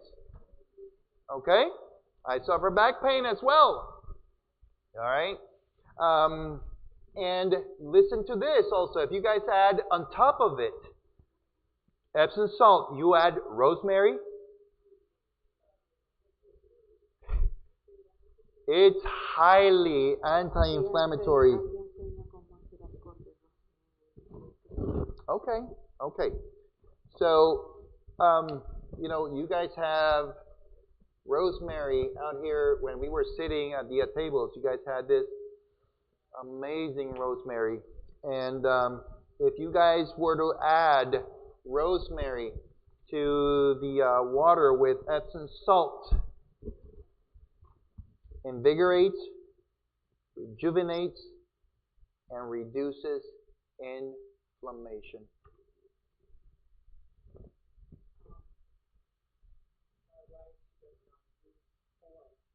Okay. Oh, okay. Good. Okay. The best thing, or the best way to use oil, once you're done cooking, then you add the oil at the end. Not heated oil. Good. It's fine. But yes, it is. I know. Yeah. Yeah, I can see his face. Yeah. It is a good practice. It is, because this is the thing. The problem with oil is when you heat it up, the consistency of the oil changes when you heat it up. Actually, oil, when you heat it up, it becomes carcinogenic. It's carcinogenic. You can. All your rice, your beans, everything you can cook without oil. The oil, I add the oil after. Yes, just cook it with water. It's perfect. Nothing happens. Cooks just fine. Cooks just fine. Okay? So, yes. Oye, amor, ¿tú quieres hablar un poquito de diabetes? Por favor. Please. Okay. She is the expert here. This is what she does here in Marion County. She's the diabetes expert here.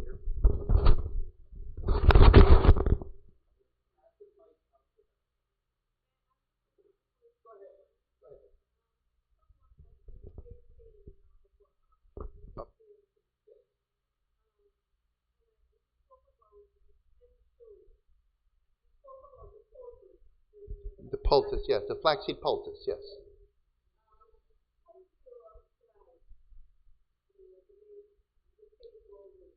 The poultice?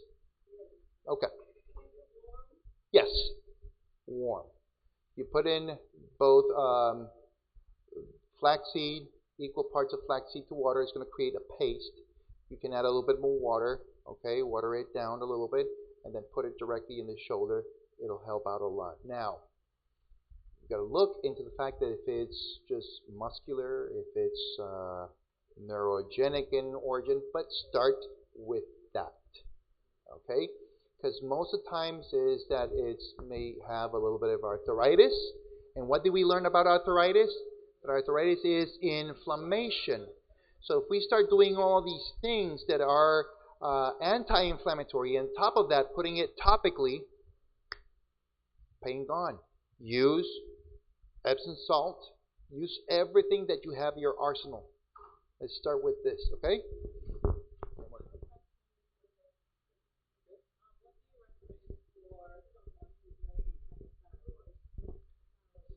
Doesn't have a thyroid? Okay. I would suggest using iodine.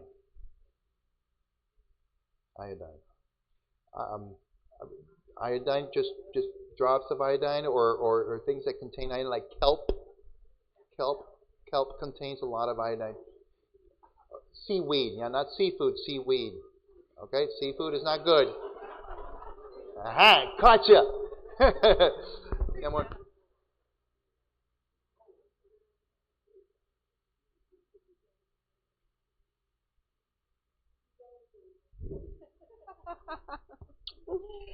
Um, Good afternoon.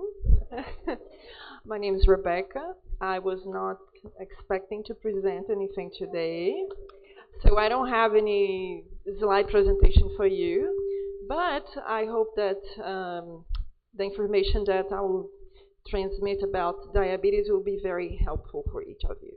But a question, are you already tired? Too tired? I'm not going to speak for too much, okay? So, that's very good. Okay, so diabetes is one of the most misunderstood conditions out there. Because if I ask you, what does cause diabetes, you say that's sugar. Some will blame the starches. Okay, so, oh no, thank you. So, let me start saying that there are several types of diabetes. Can you share some of the types with me? What types do you know about? One, two, gestational. Okay, so very quickly, we have type 1, 1.5, 2, gestational. Okay, type 1, there is a big difference between type 1 1.5, and type 2. Type 1 and 1.5, they are autoimmune diseases. Your body is attacking your pancreas, your beta cells that produce insulin. So it's an autoimmune disease, okay? Type 1 and type 1.5. So people who have type 1 or type 1.5 diabetes, they have a insulin production problem. They are no longer producing insulin. And what does insulin do? Who knows? It will, let's pretend that he's sugar. He's a sweet guy, you know. Let's pretend I'm insulin. So insulin will score sugar inside the cell, and the cell will use it as energy. Okay? It will burn sugar. Okay. Thank you, sugar. So with type 1 and 1.5, you have a production problem. So your pancreas is not producing this insulin anymore. But type 2 is not, if you are non-insulin dependent. Type 2 is not about insulin production problem. It is a insulin resistance problem. Okay? The big difference, one is a production problem, the other one is the resistance. So now I'll talk about not the type 1 and 1.5, because these are autoimmune diseases. It's a production problem. You will depend on insulin. But if you have insulin resistance, or if you have type 2, if you're not taking insulin and you have type 2 diabetes, there is a chance you can reverse it. Okay? And these are great news, because a lot of people still think that this is a irreversible disease, incurable. But we have great news, not me, science. Don't believe me, believe science, okay? So how do we reverse non-insulin dependent type 2 diabetes? First of all, to reverse something, you have to understand what causes it. And you'll be so surprised to find out what causes diabetes type 2. But to explain you that, I'll tell you a story. Alright, so imagine that, I go to work every day, and when I come back home, so I get my key, and I open the door, and I get in the house, right? But imagine that one day I come back home, but for some reason, the door is harder to open. It's the same key. It's the same door. What's going on? But, I could open it, so I'm not going to do anything about it. I just go in the house, rest, next day, go to work again, come back, the same problem, but a month later, I come back, and the door is way harder to open. But I can still open it, so I don't call Lester to fix it.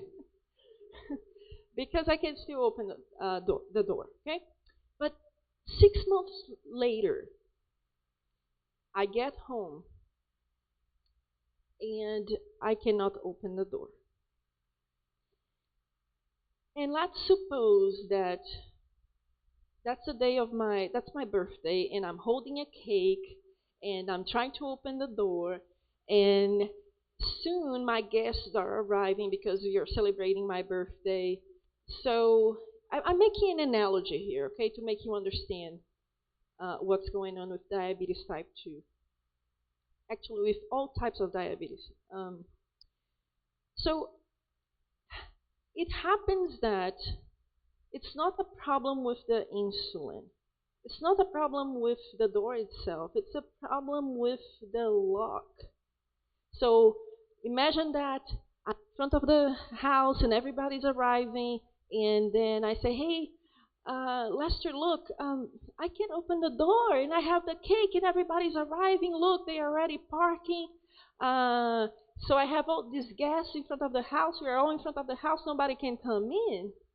And then he checks the lock, and he finds out that something is locking gumming up the door, the lock.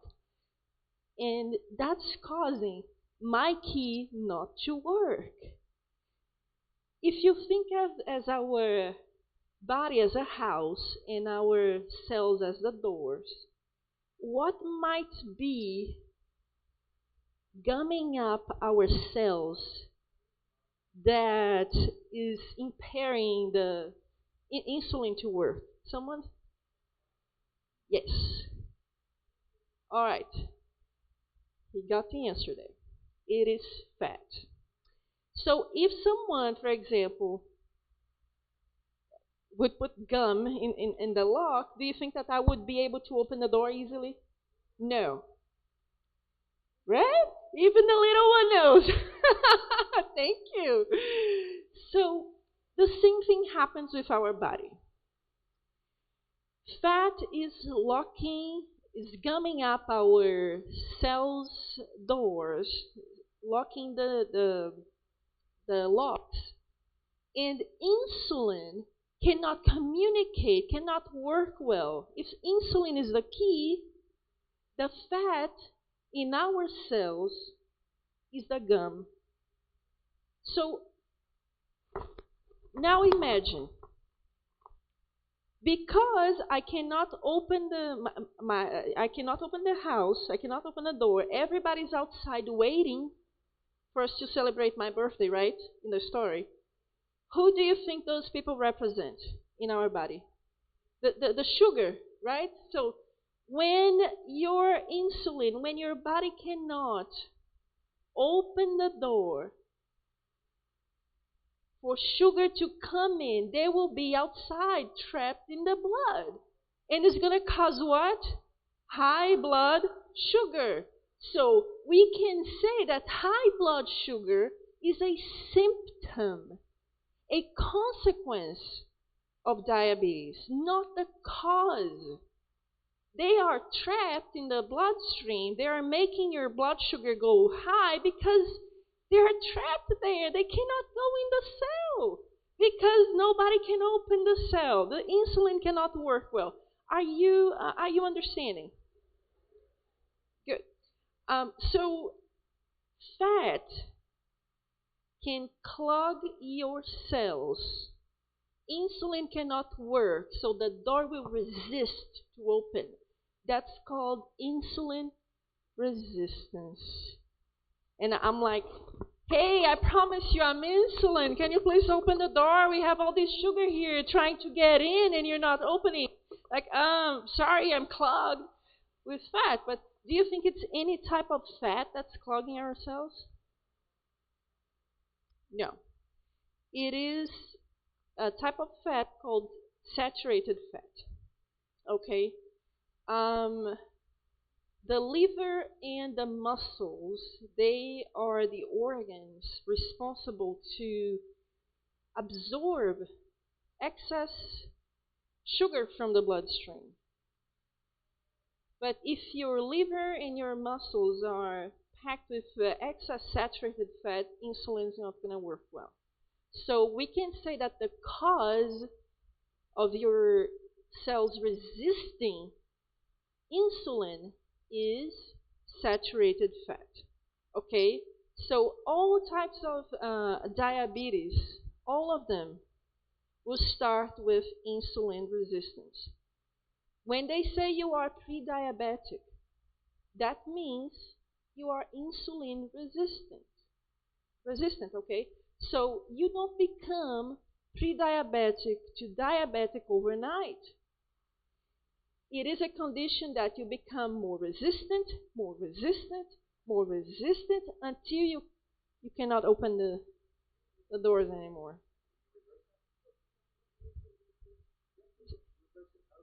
So if it took you time to become resistant, Now we do the inverse. How about becoming sensitive? That's what we call reversing diabetes. Is that's when you become insulin sensitive, not insulin resistant. And how do we do that? We have to reduce the amount of saturated fat in tissues that are not designed to um, to store saturated fat. When God created us, He's amazing. He created the tissues for specific tasks. He created the adipose tissue to take the fat, the muscle to store energy, the liver to store energy, not to store fat. So when we when we eat or when we live a lifestyle that we're not supposed to be living, we mess up God's ideal, the initial plan. So how to become more insulin sensitive? Reduce your saturated fat consumption. That's coming from animal products. Okay, so plant products. Can you give me some examples of good fats that's coming from animal products, from plant products? Avocados, nuts, all sorts of nuts, even flax seeds. I would not say that. What's the question? Yes.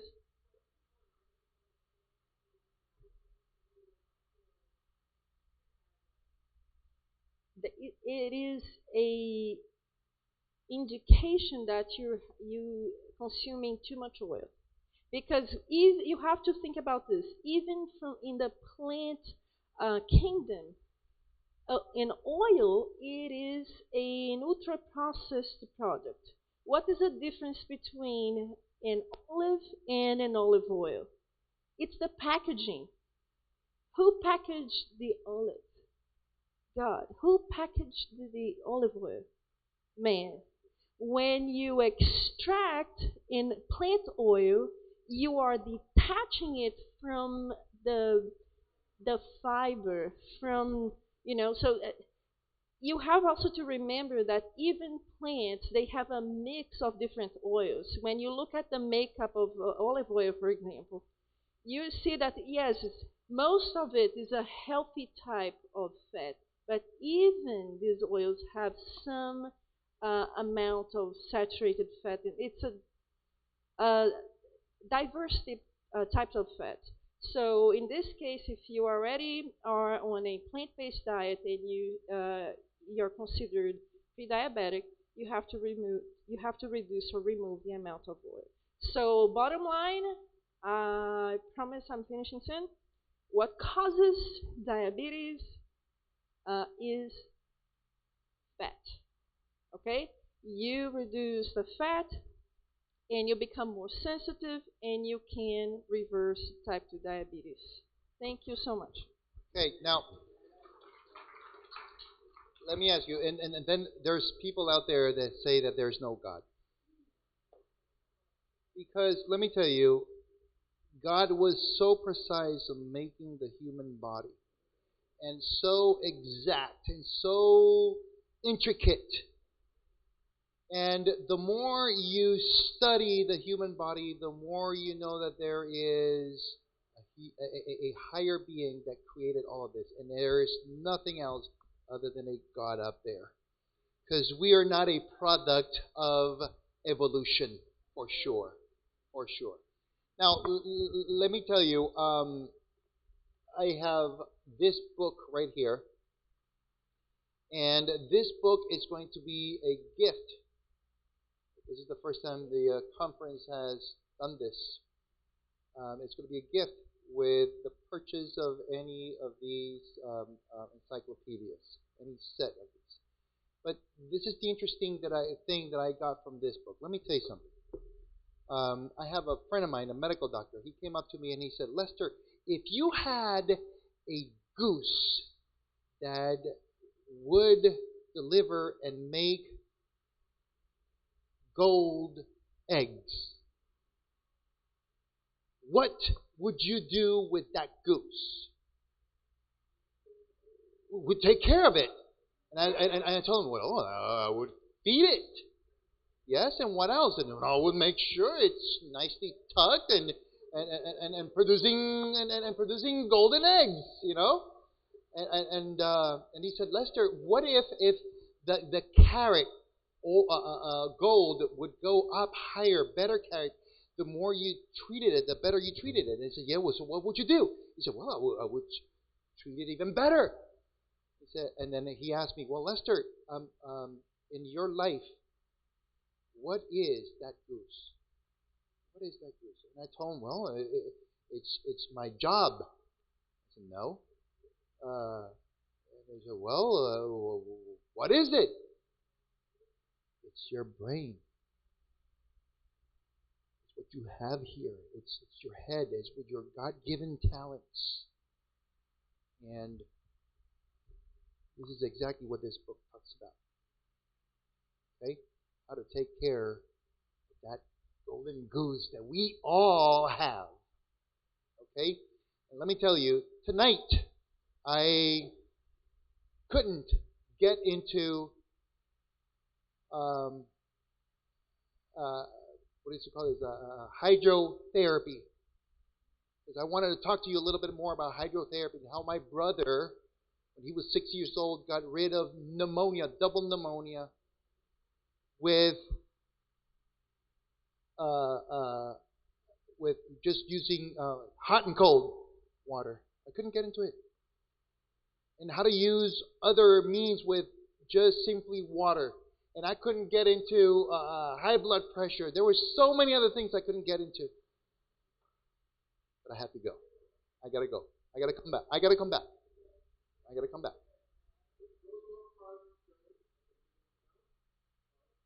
If you have any more remaining cards, please turn them in, please. Yes. That's diabetic neuropathy. Diabetic neuropathy. That's okay. I have a friend of mine, Miguel. He was suffering from that. Okay?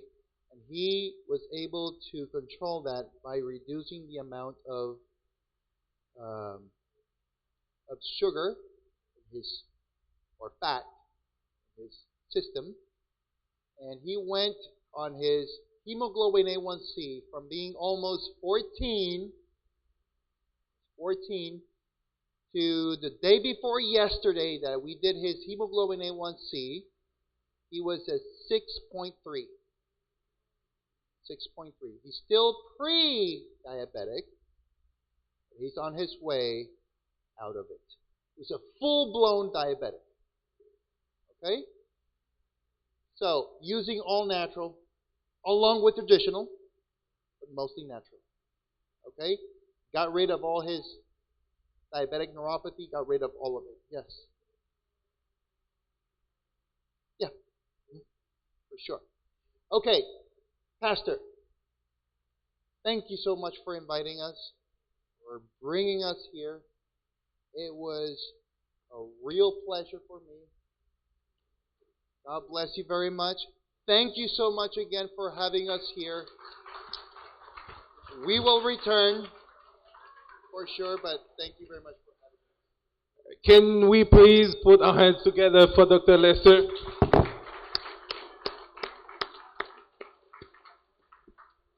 And thank you so much. I'm going to give the mic to Dr. Cocoon to finish. But my brother, thank you so very much. And I think that was God's assignment for you to be here this morning. And thank you for responding to my call. And I think that the church already loves you. And now they want you to be back. So I was talking to Dr. Lester this morning, and I told him that he should contemplate to have a clinic down here. And I think the next thing we're going to have to talk is to try to find a place for Dr. Lester to have a clinic down here. Let me say something real quick. You guys have a lot of talent here in this church. Amen. A lot of talent. And we're actually completely surprised. And please put all of this talent to work. I know you guys have tomorrow a health fair. Be that lighthouse for the whole community around here. You guys are going to be that lighthouse. And you know what? I see this church 3 times its size already. Soon. Soon. I can see it already. Amen. Let us say amen. I thank you. I have to thank Pastor Tim as well for coming, and thank you to our sister. I forgot the name. Naomi, and thank you also to Dr. Lister's wife, and also thank you for the health ministry program for putting together ministry department for putting together these beautiful programs. So thank you so much, Doctor. We will be in touch. And Dr. Cahoon, this is your time now to conclude.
Passing by.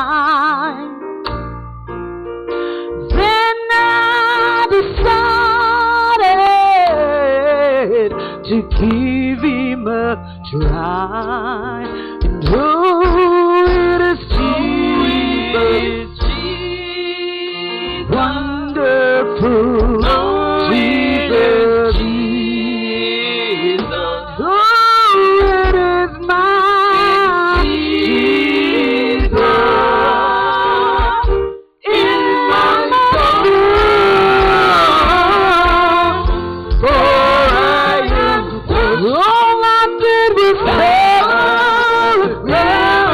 He's God. Touch the hem of His garment, and His blood has made me whole. Oh, it is Jesus, yes, my Jesus. Well, He healed my body when I was crying, when I was good. All I did was tell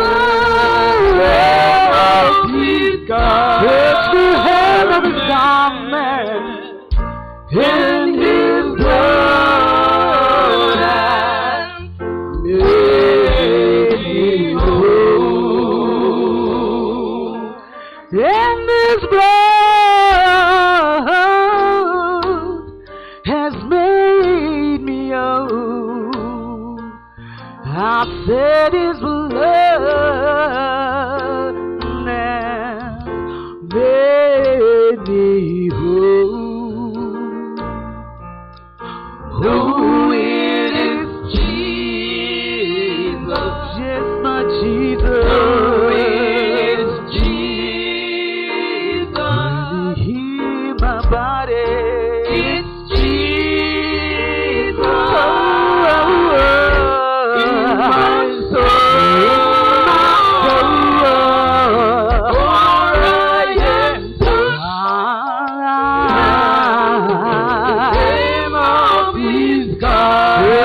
Hem of His garment, and His blood has made me whole.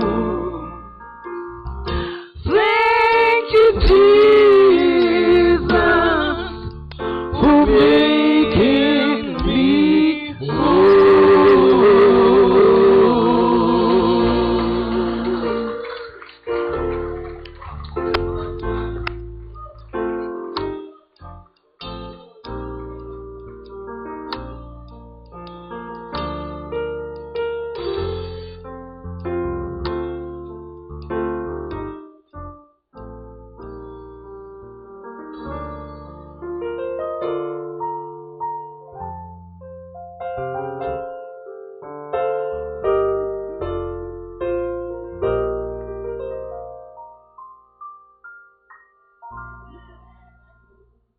Good evening, church. I am tempted to ask you to play this song again, and I am tempted to ask you to come back up. But I am so glad that Pastor made your proposition. Pastor, you told him to bring a clinic here. Ocala is right for one. Dr. Lester Carrero, Marion Oaks, Seventh-day Adventist Church, we've been happy to have you here all day. Pastor already thank you, so we don't need any more thanks from me. But I just had to put it in that because I was sitting there on the edge of my seat. Did I say sleep? Because usually, by the time we had that lunch, everything, I'm ready to a little sleep. But I was on the edge of my seat after you woke me up. So this evening, guys, I am so thankful for the whole day. Gosh, we all can say, oh, it is Jesus in my soul. We're thankful to you, sister, for putting this wonderful program together and all your team. And we want to thank you and your team who came today. And we enjoy the program so much. It has turned Many of us are ready to go back and look into some of the practices that we have been doing and see what we can improve on. And so we have to say thanks. And in one thing this evening when we were watching that video, I remember it says, take your health check seriously because health is wealth. And health cannot be wealth if we are not physically fit. Health cannot, we are not, if we are not mentally fit, if we are not spiritually fit.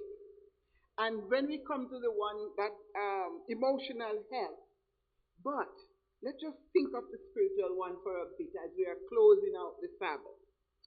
I want to turn to St. John 1. St. John 1 verse 2. Or is it 2 verse 1? The text says, Beloved, I pray, or I wish above all things that you prosper and be in health, even as your soul prospers. So as we are going home this week, by the grace of God, let us remember that even though we hear all the information, let us not be hearers of the word, but be doers also. So, because hearing it and doing nothing about it, it's not going to help us. So, the Bible says, even as your soul prosper. What does that mean? You're prospering in all things. You're doing well. You're wealthy. You have money. You have everything. But if your soul isn't prospering, it profits you nothing. What does it profit a man to gain the whole world and lose your own soul? So let's work on being spiritually fit. And how do we do that? From Sabbath school as a little kid, what did they say? Read your Bible, pray every day, and you will grow, grow, grow. So read our Bible, pray, and we'll grow spiritually. Physically, Sister Cahoon, you have been doing this once a month program where we walk, where everyone is encouraged to walk. I found myself putting off every month. I say, as soon as I get rid of this, I will have time for that. No, we have to stop that. We have to make preparation to be physically fit. And mental health. Sister Janet has quite a few times she spoke about mental health and what some of the things we can do. And right now, everybody's talking about mental health. The government is spending a lot of money on mental health and all those programs. But right here in the church, what can we do to make our minds mentally fit? Again, we go right back. Read our Bible. Pray, communicate with the Father regularly. Have you ever noticed that if you jump out of your bed and just start your day, run in the kitchen, do what you got to do, grab your bag and go to the door, you feel miserable for the rest of the day? I don't know about you. You feel miserable. And then you say, oh my God, I didn't stop to do my studies this morning. And then you pull yourself aside and you do a little reading, read your Bible and pray and ask God to forgive you for rushing like that and just calm you down and help you to do better next time. Because Mr. Lester used a word detox. And while I was sitting over there, I thought about that word so much. Detox, to heal. Detox, to heal your health, to heal your body, or to me, I said, detox is to give a fresh start. So the last thing I'm going to say this evening on the word detox. If we have not been doing some of these things, it's time for a fresh start. So you must know which detox you need. Maybe it's a detox to put away the phone, come off TikTok, put away some of those things, detox. Maybe it's to do the one that I like that you mentioned about the flaxseed. He said if you do the flaxseed every day. But Detox is not only for your physical body, it's also for your spiritual body. So since we're talking about spiritual, spend some time to detox and ask the Lord to help us. Read our Bible, pray every day, and we will grow, grow, grow. And just before we pray, please stand. We are together, we are going to sing, "Oh, it is Jesus," just the chorus. And then we are going to pray.